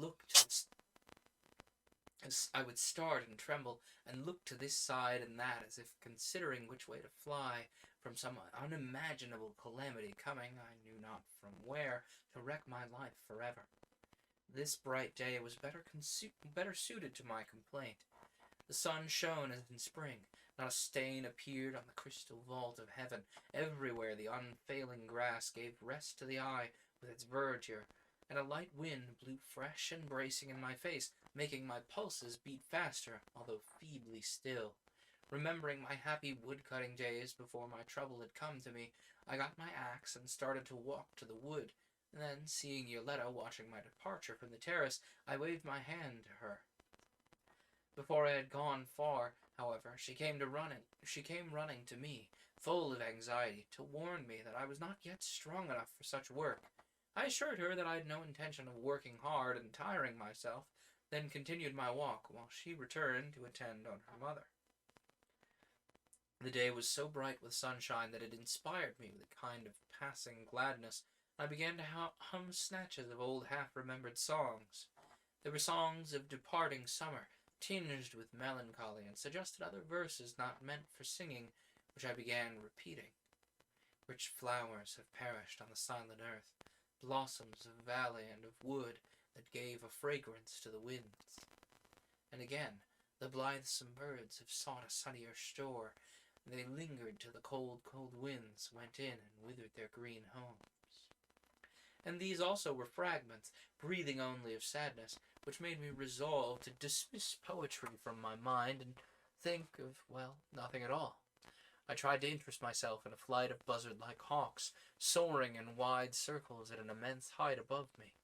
Gazing up into that far blue vault, under which they moved so serenely and which seemed so infinite, I remembered how, often in former days, when gazing up into such a sky, I had breathed a prayer to the unseen spirit. But now I recalled the words of the father of the house that he had spoken to me, and the prayer died, unformed in my heart. A strange feeling of orphanhood saddened me and brought my eyes to earth again. Halfway to the wood, on an open reach where there were no trees or bushes, I came on a great company of storks, 1,000 of them at least, apparently resting on their travels, for they were all standing motionless, with necks drawn in as if dozing. They were very stately, handsome birds, clear grey in colour, with a black collar on the neck and red beak and legs. My approach did not disturb them until I was within 20 yards of the nearest, for they were scattered over an acre of ground. Then they rose with a loud, rustling noise of wings, only to settle again a short distance off. Incredible numbers of birds, chiefly waterfowl, had appeared in the neighborhood since the beginning of the wet, boisterous weather. The river, too, was filled with these new visitors, and I was told that most of them were passengers driven from distant northern regions, where they made their summer home, and were now flying south in search of a warmer climate. All this movement in the feathered world had, during my troubled days, brought me as little pleasure as the other changes going on about me. Those winged armies ever hurrying by in broken detachments, wailing and clanging by day and night in the clouds, white with their own terror or black-plumed like messengers of doom, to my distempered fancy only added a fresh element of fear to a nature racked with disorders and full of tremendous signs and omens. The interest with which now I remarked these pilgrim storks seemed to me a pleasant symptom of a return to a saner state of mind, and before continuing my walk I wished that Yoletta had been there with me to see them and tell me their history, for she was curious about such matters, and had a most wonderful affection for the whole feathered race. She had her favourites among the birds at different seasons, and the kind she most esteemed now had been arriving for over a month, their numbers increasing day by day until the woods and fields were alive with their flocks. This kind was named the cloudbird, on account of its startling habit of wheeling about over into its feeding ground, the birds throwing themselves into masses, then scattering and gathering again so many times, so that when viewed at a distance of a large flock had the appearance of a cloud, growing dark and thin alternately, and continually changing its form. It was somewhat larger than a starling, with a freer flight, and had a richer plumage, its color being deep glossy blue or blue-black underneath bright chestnut. When close at hand and in the bright sunshine, the aerial gambols of a flock were beautiful to witness, as if the birds wheeled about and displayed in turn, moved by one impulse, first the rich blue, then the bright chestnut surfacing to the eye. The charming effect was increased by the bell-like chirping notes they all uttered together, and as they swept round or doubled in the air at intervals, came these tempests of melodious sound, a most perfect expression of wild, jubilant bird life.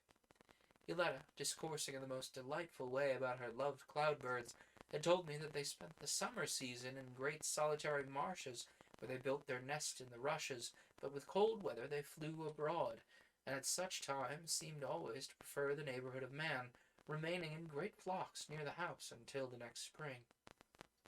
On this bright sunny morning I was amazed at the multitudes I saw during my walk, yet it was not strange that the birds were so abundant, considering that there were no longer any savages on the earth, with nothing to amuse their vacant minds except killing the feathered creatures with their bows and arrows, and no innumerable company of squaws clamorous for trophies, unchristian women of the woods with painted faces, insolence in their eyes, and for ornaments the feathered skins torn from slain birds on their heads.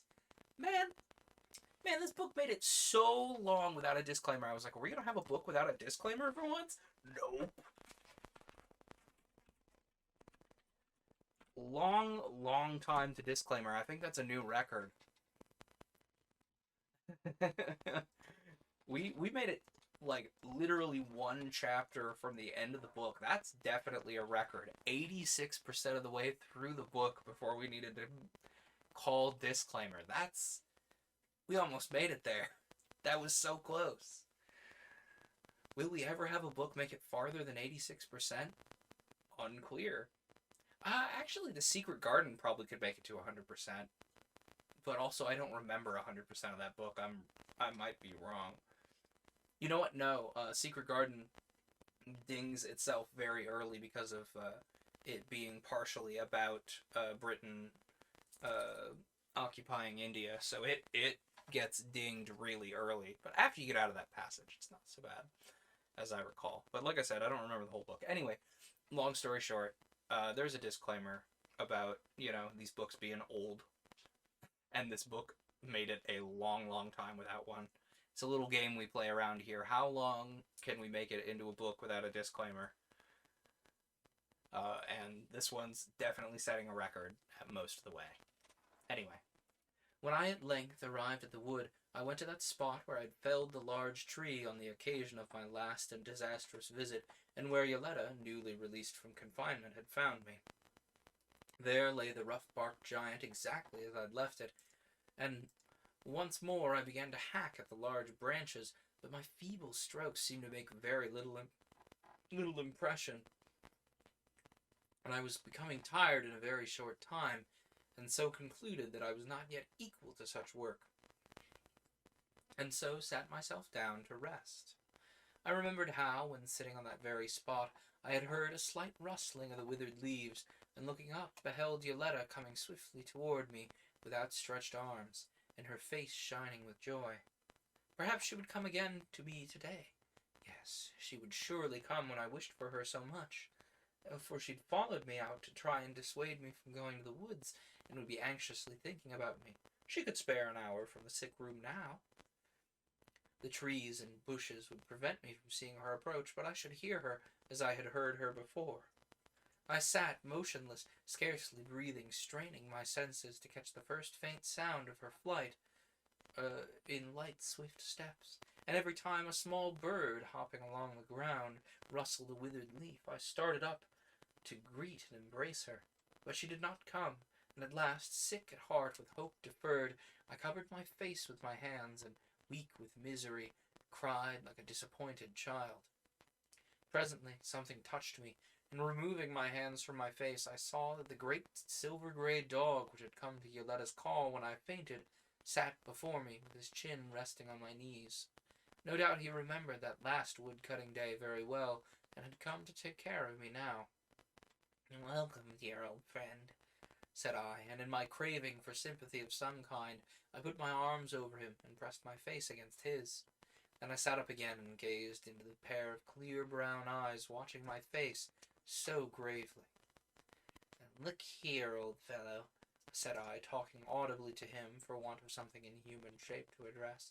You didn't lick my face just now, and you might have done so with impunity, and when I speak to you, you don't wag that beautiful bushy tail which serves you for ornament. This reminds me that you are not like the dogs I used to know, the dogs that talked with their tails, caressed with their tongues, and were never over-clean or well-behaved. Where are they now? Collies, rat-worrying terriers, hounds, spaniels, pointers, retrievers, dogs rough and dogs smooth, big brute boarhounds, St. Bernards, mastiffs, nearly or quite as big as you are, but not so slender, silky-haired and sharp-nosed, without your refined expression of keenness, without cunning. And after these canine noblemen of the old regime, whither has passed the countless rabble of mongrels, curs, and pariah dogs, last of all being more degenerate, the corpulent, blear-eyed, wheezy pet dogs of 100 breeds. They're all dead, no doubt. They've been dead so long, I dare say nature extracted all the valuable salts that were contained in their flesh and bones thousands of years ago, used it for better things. Raindrops frothed the sea, flowers, fruit, blades of grass. Yet there was not a beast in all that crew of which its master or mistress was not ready to affirm that it could do everything but talk. No one says that of you, my gentle guardian, for dog worship, with all the 10,000 fungoid cults that sprang up and flourished exceedingly in the muddy marsh of man's intellect, has withered quite away and left no seeds. Yet in intelligence you are, I fancy, somewhat ahead of your far-off progenitors. Long use has also given you something like a conscience.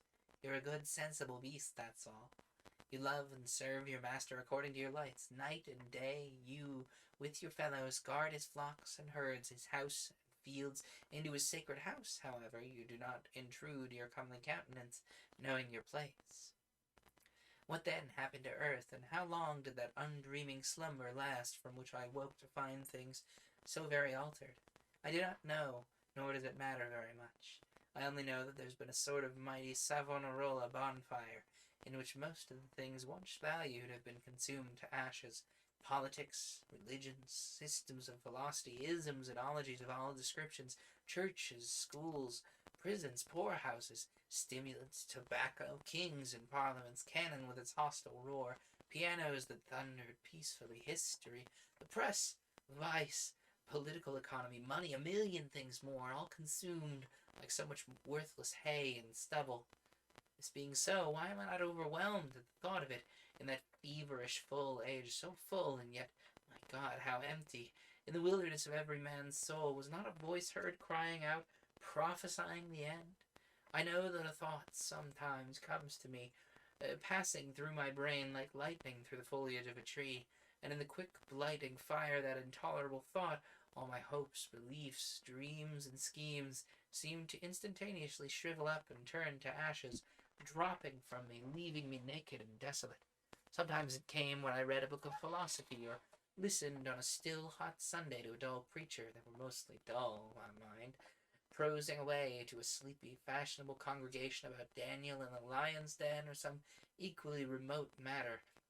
And when I walked in crowded thoroughfares, or when I heard some great politician out of office, out in the cold like a miserable working man with no work to do, hurling anathemas at an iniquitous government, and sometimes also when I lie awake in the silent watches of the night, a little while, the thought said, all of this will be no more in a little while. We've not found out the secret of happiness, all our toil and efforts, it's misdirected. Those who are seeking for a mechanical equivalent of consciousness, those who are going about doing good, are alike wasting their lives, and all our hopes, beliefs, dreams, theories, enthusiasms, passing away as written plainly as the Mene Tekel Uparshin scene by Belzar on the wall of his palace in Babylon. You'll have to excuse the pronunciation of that. I don't quite know what he's referencing there. And that withering thought never comes to me now. Passing away is not written on the earth, which is still God's green footstool. The grass was not greener, nor the flowers sweeter when man was first made out of clay, and the breath of life breathed into his nostrils. And the human family and race, outcome of all that dead, unimaginable past, this also appears to have been the stamp of everlastingness on it, and in its tranquil power and majesty resembles some vast mountain that lifts its head above the clouds, has its granite roots deep down in the world's center. A feeling of awe is in me when I gaze on it, but is it pain to ask myself now whether the vanished past, with its manifold troubles and transitory delights, was preferable to this unchanging, peaceful present? I care for nothing but Yoletta, and if the old world was consumed to ashes that she might be created, I am pleased that it was so consumed, for nobler than all my perished hopes and ambitions is the hope that I may one day wear that bright consummate flower on my bosom. I have only one trouble now, a wolf that follows me everywhere, always threatening to rend me to pieces with its black jaws. Not you, old friend, a great, gaunt, man-eating, metaphorical wolf, far more terrible than the beasts of the ancients which came to the poor man's door. In the darkness its eyes, glowing like coals, are ever watching me, and even in that bright daylight its shadowy form is ever near me, stealing from bush to bush or from room to room, always dogging my footsteps. Will it ever vanish like a mere phantom, a wolf of the brain, or will it come nearer and more near to spring upon and rend me at last? If they could only clothe my mind as they have my body, to make me like themselves, with no canker at heart, ever contented and calmly glad, but nothing comes from ever taking thought. I'm sick of thought. I hate it. Away with it. I shall go and look for Yoletta, since she does not come to me. Goodbye, old friend. You've been well behaved, and listened with considerable patience to a long discourse. It will benefit you about as much as I have been benefited by many a lecture and many a sermon I was compelled to listen to in the old vanished days. Thank you for putting the space into the disclaimer. I was just looking at that and went, I should fix that. Appreciate it. Bestowing another caress upon him, I got up and went back to the house, thinking sadly as I walked that the bright weather had not yet greatly improved my spirits. I believe chapter 20 is the last chapter here. Yeah, chapter 20 is the last chapter. So let me get a good hearty sip of water here, and then we'll polish this last chapter off.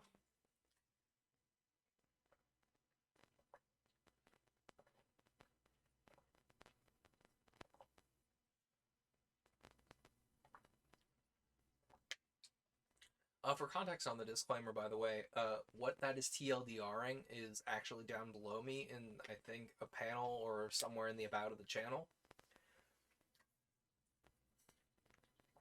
So if you're curious for my wider approach here, check that out. But the TLDR is pretty accurate. Anyway, let us dive into the final chapter of this Crystal Age, chapter 20. Arrived at the house, I was again disappointed at not seeing Yoletta, yet without reasonable cause. It was scarcely past midday, and she came out from attending her mother only at long intervals, in the morning and again just before evening, to taste the freshness of nature for just a few minutes. The music room was deserted when I went there, but it was made warm and pleasant by the sun shining brightly into the doors opening to the south. I went on to the extreme end of the room, remembering now that I'd seen some volumes there when I had no time or inclination to look at them, and I wanted something to go read, for although I found reading very irksome at this period, there was very little else I could do. I found the books, 3 volumes, in a lower part of the alcove in the wall. Above them, within a niche in the alcove, on a level with my face as I stood there, I observed a bulb-shaped bottle, with a long, thin neck, very beautifully colored. I'd seen it before, but without paying particular attention to it, there being so many treasures of its kind in the house. Now, seeing it so closely, I could not help admiring its exquisite beauty, and feeling puzzled at the scene depicted on it.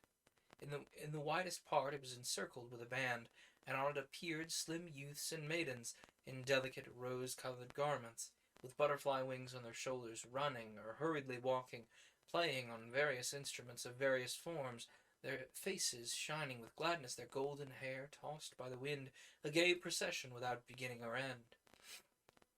Behind these joyful ones, in pale gray and Half obscured by the mist that formed the background, appeared a second procession, hurrying in an opposite direction. Men and women of all ages, mostly old, with haggard, woe-begone faces. Some bowed down, their eyes fixed on the ground, others wringing their hands or beating their breasts, and all apparently suffering the utmost affliction of mind. Above the bottle, there was a deep circular cell in the alcove, about 15 inches in diameter. Fitted in it was a metal ring to which there were attached golden strings, fine as gossamer threads. Behind the first ring was a second, and further in still others, all stringed like the first, so that looking into the cell it appeared filled with a mist of golden cobweb. Drawing a cushioned seat to this secluded nook, where no person passing casually through the room would be able to see me, I sat down, and, feeling too indolent to get myself a reading stand, supported the volume I'd taken up to read on my knees.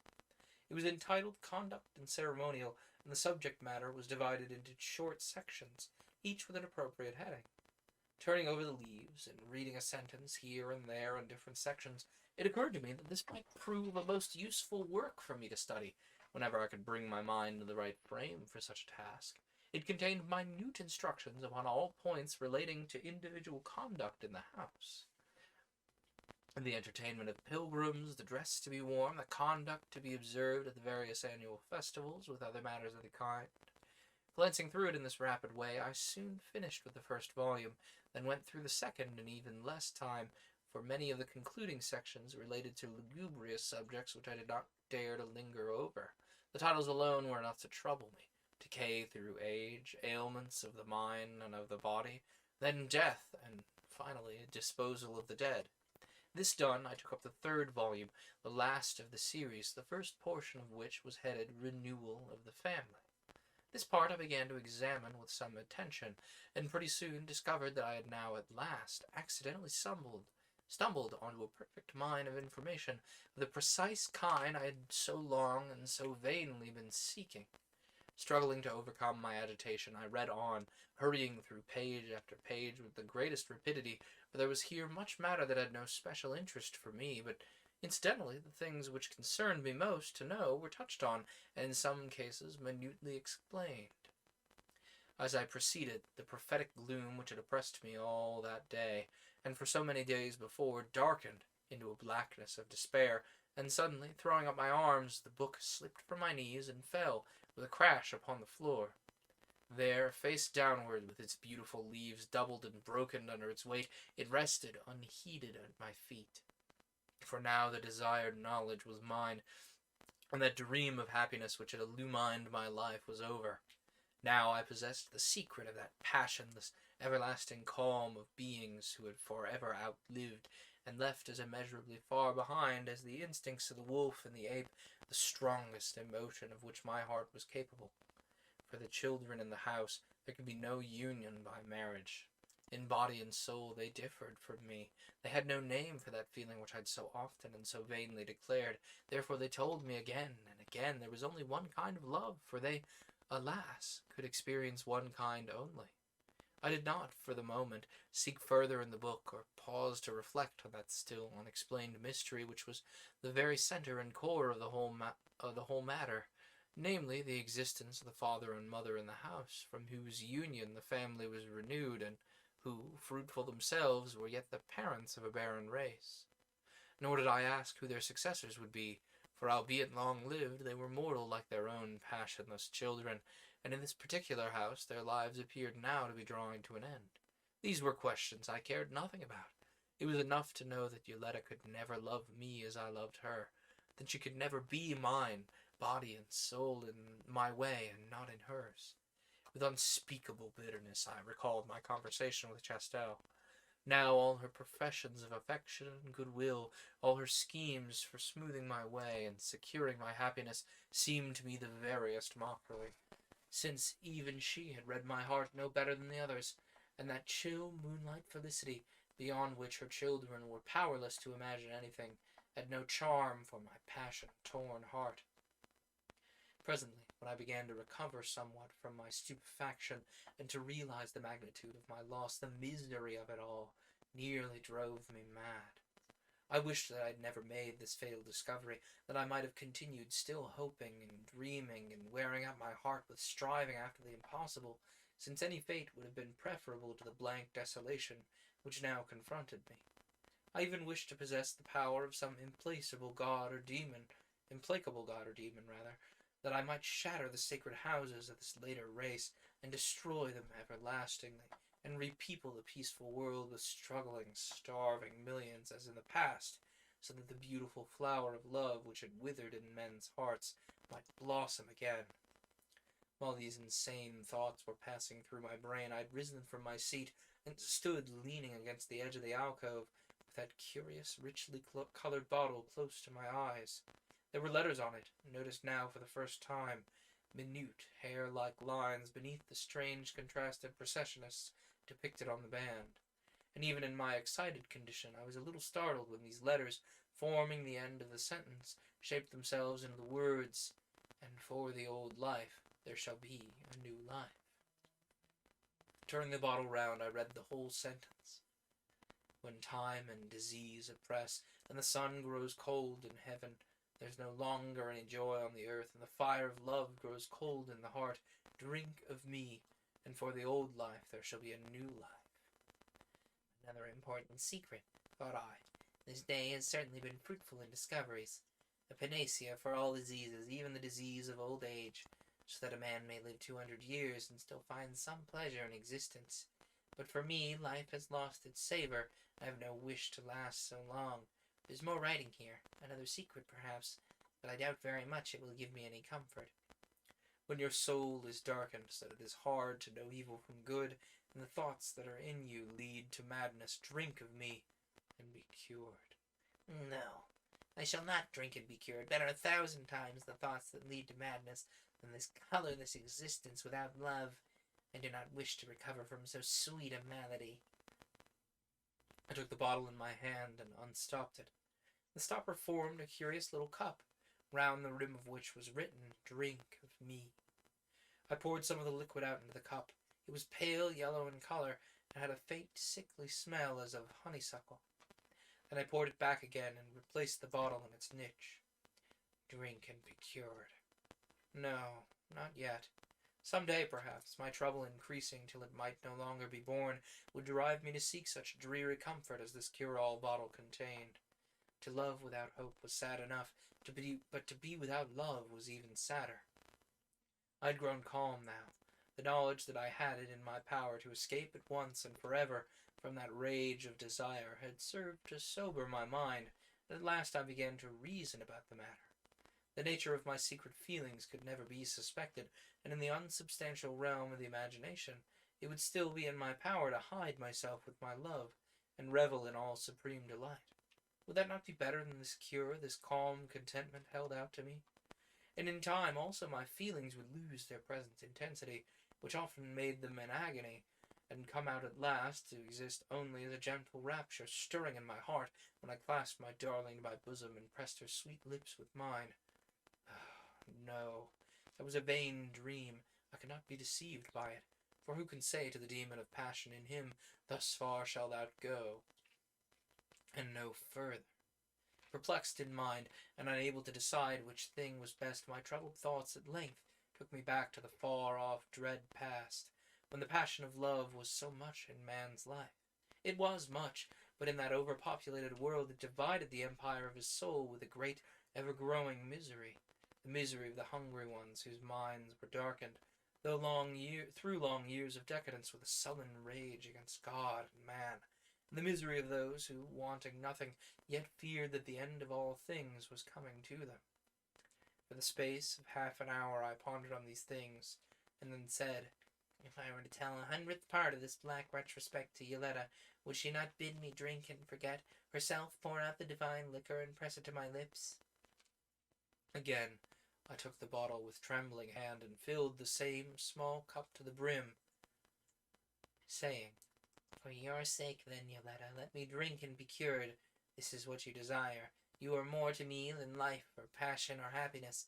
But when this consuming fire has left me, this feeling which now burns and palpitates in every drop of my blood, every fibre of my being, I know that you shall still be to me a sweet sacred sister and immaculate bride, worshipped more of my soul than any mother in the house.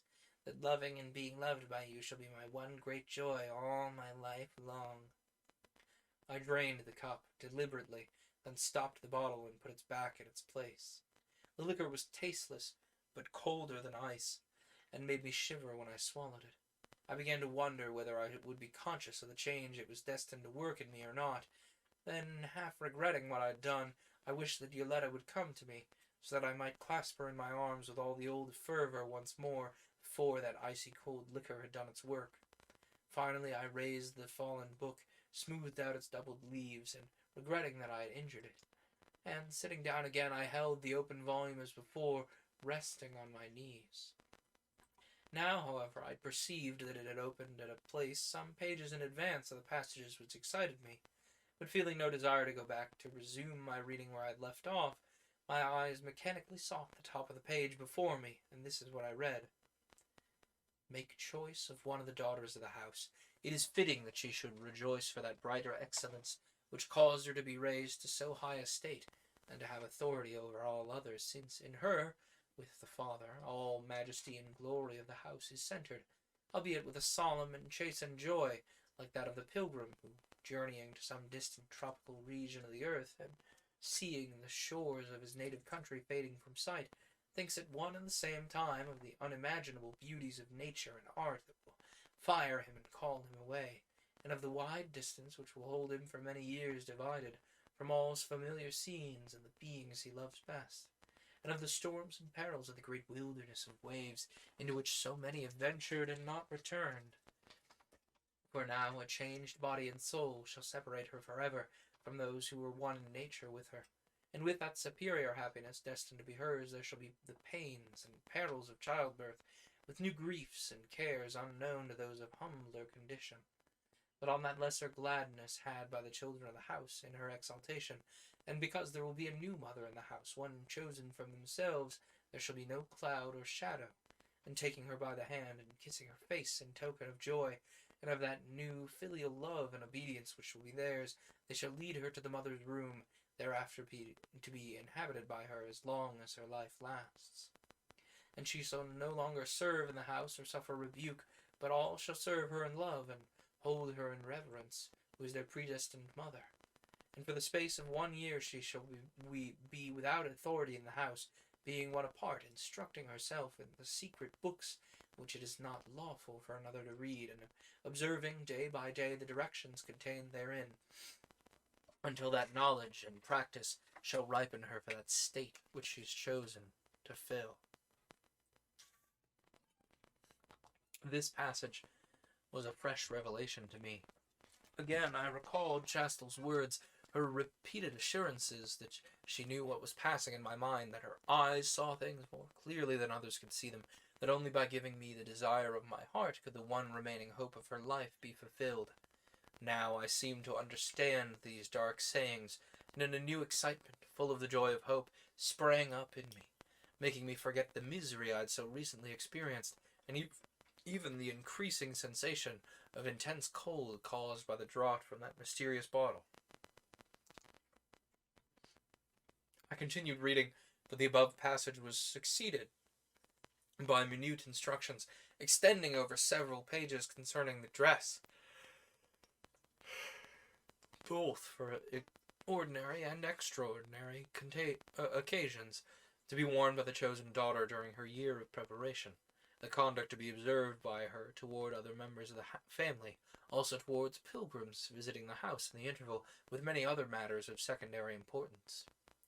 Impatient to reach the end, I tried to turn the leaves rapidly, but now found that my arm had grown strangely stiff and cold, and seemed like an arm of iron when I raised it, so that the turning over of each leaf was an immense labor. Then I read yet another page, but with the utmost difficulty, for notwithstanding the eagerness of my mind, my eyes began to remain more and more rigidly fixed on the center of the leaf, so that I could scarcely force them to follow the lines. Here I read that the bride-elect, her year of preparation being over, rises before daylight, and goes out alone to an appointed place at great distance from the house, there to pass several hours in solitude and silence, communing with her own heart. Meanwhile in the house all others array themselves in purple garments, and go out singing at sunrise to gather flowers to adorn their heads. Then proceeding to the appointed spot, they seek for their new mother, and finding her, lead her home with music and rejoicing. When reading in this miserable, painful way, I reached the bottom of the page, attempted to turn it over, I found that I could no longer move my hand. My arms now being like arms of iron, absolutely devoid of sensation, while my hands, rigidly grasping the book like the hands of a frozen corpse, held it upright and motionless before me. I tried to start up and shake off this strange deadness from my body, but was powerless to move a muscle. What was the meaning of this condition? I had absolutely no pain, no discomfort even. The sensation of intense cold had almost ceased. My mind was active and clear. I could hear and see, and yet was as powerless as if I had been buried in a marble coffin 1,000 fathoms deep in earth. Suddenly, I remembered the draught from the bottle, and a terrible doubt shot through my heart. Alas, had I mistaken the meaning of those strange words I'd read? Was death the cure what the mysterious vessel promised to those who drank of its contents? When life becomes a burden, it is good to lay it down. Now too late the words of the Father, when reproving me after my fever, came back to my mind in all their awful significance. All at once I heard a voice calling my name, and in a moment the tempest in me was stilled. Yes, it was my darling's voice. She was coming to me. She would save me in this dire extremity. Again and again she called, but the voice now sounded farther and farther away. With ineffable anguish I remembered that she would not be able to see me where I sat. I tried to cry out, "Come quick, Yoletta, save me from death," but though I mentally repeated the words again and again in an extreme agony of terror, my frozen tongue refused to make a sound. Presently I heard a light, quick step on the floor, then Yoletta's clear voice. "Oh, I found you at last. I've been seeking you all over the house. I have something glad to tell you, something to make you happier than on that day. Do you remember when you saw me coming to you in the wood? The mother's left her chamber at last. She's in the mother's room again, waiting impatiently to see you. Come, come." Her words sounded distinctly in my ears, and although I could not lift or turn my rigid eyes to see her, yet I seemed to see her now better than ever, with some fresh glory, as of a new, unaccustomed gladness or excitement enhancing her unsurpassed loveliness. So clearly at that moment did her image shine in my soul. And not hers only, for now suddenly, by a miracle of the mind, the entire family appeared there before me. In the midst sat Chastel, my sweet suffering mother, as on that day after my illness, when she had pardoned me and put out her hand for me to kiss. As on that occasion, now she was gazing on me with such divine love and compassion in her eyes, her lips half parted and a slight color flushing her pale face, recalling it to the bloom and radiance of which cruel disease had robbed her. And in my soul also, at that supreme moment, like a scene starting at the lightning's flash out of thick darkness, shone the image of the house, with all its wide, tranquil rooms, rich in art and ancient memories, every stone within them glowing with everlasting beauty, a house enduring as the green plains and rushing rivers and solemn woods and world-old hills amid which it was set like a sacred gem. O sweet abode of love and peace and purity of heart, O bliss surpassing that of the angels, O rich heritage, must I lose you forever? Save me from death, Yoletta, my bride, save me, save me, save me. Then something touched or fell on my neck, and at the same moment a deeper shadow passed over the page before me, with all its rich coloring floating formless, like vapors mingling and separating, or dancing before my vision, like bright-winged insects hovering in the sunlight, and I knew that she was bending over me, her hand on my neck, her loose hair falling on my forehead. In that enforced stillness and silence, I waited, expectant, for some moments. Then a great cry, as of one who suddenly sees a black phantom, rang out loud in the room, jarring my brain with the madness of its terror, and striking as with 100 passionate hands on all the hidden harps and wall and roof. And the troubled sounds came back to me, now loud and now low, burdened with an infinite anguish and despair, as of voices of innumerable multitudes wandering in the sunless desolations of space, every voice reverberating anguish and despair. and the successive reverberations lifted me like waves and dropped me again. The waves grew less and the sounds fainter, then fainter still, and died in everlasting silence. That's the end of the book. This man took a draught that petrified him, and presumably the last thing he heard was the scream of terror that Yoletta emitted.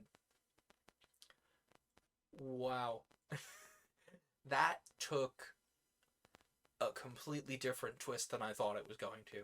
As soon as he was like figuring out like, oh yes, everyone is constantly devoid of love, and I was like, so is he gonna like bring this revelation to Yoletta, and like the mother is going to die and the father is going to die, and then they're the mother and father of the house? Nope. He instead took the petrifying draught that each mother takes at the end of their own life, and became a statue, warning the group of what it was not clear. But either way, wow. That book, it tended to wander off, and I was like, okay, yeah. But then when it wandered back on, and I was like really enjoying it, I was really enjoying it. What an ending. And like that description of like slowly becoming petrified is fascinating.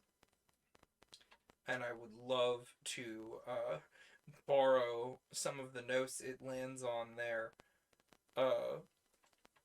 with everything. Okay, let me look here. I might have a short story that we can do a BRB for, or I might just call it an evening. We will see. Let me look through my stories here. If we have a good short story, I am very much down to read a good short story right now. But I'm also going to need a BRB to process that. Process how this ended. Because what a wild ending. Absolutely bonkers. Let me open Calibre here, because I have no shortage of short stories.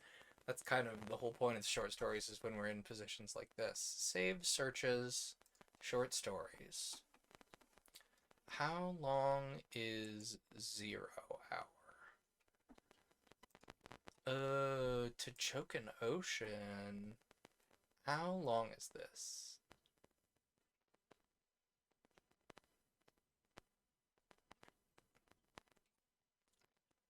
We could also just read an H.G. Wells short story, to be honest with you. Maybe. We'll see.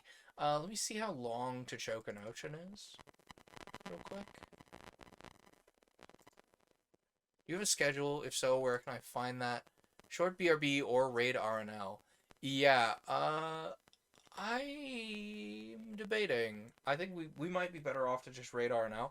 I do have a schedule. Twitch should have a schedule function below me. Otherwise, the schedule is Tuesday nights at 8, we play videos game, and Friday nights at 8, we do paper cuts. How long is this? Inform me. Table of contents. How much is this? How long is this? Reference mode? Oh, this gives you like reference notes. So this is, tell you what, go to book start. We will,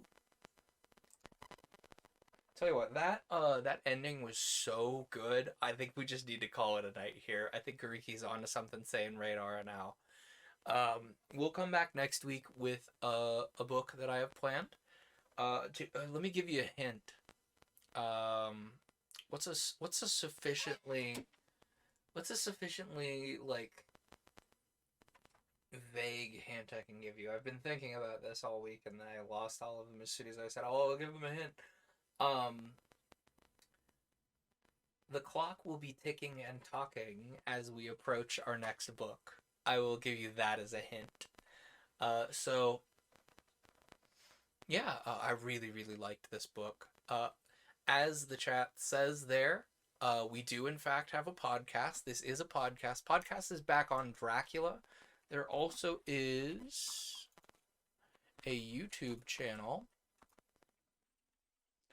and a Discord to go check out. If you have books you would like to suggest for Paper Cuts, Discord is perfect for that. If you want to watch some of the things I've done previously, YouTube is perfect for that. I've already mentioned Codex, the lovely, lovely group of Read streamers who dropped by tonight and who we're about to drop by on. I think that's all my things. I've been trying to be a little more active on TikTok. So if you want, short form version of long form stuff, go for it. Anyway, this has been Paper Cuts, and I hope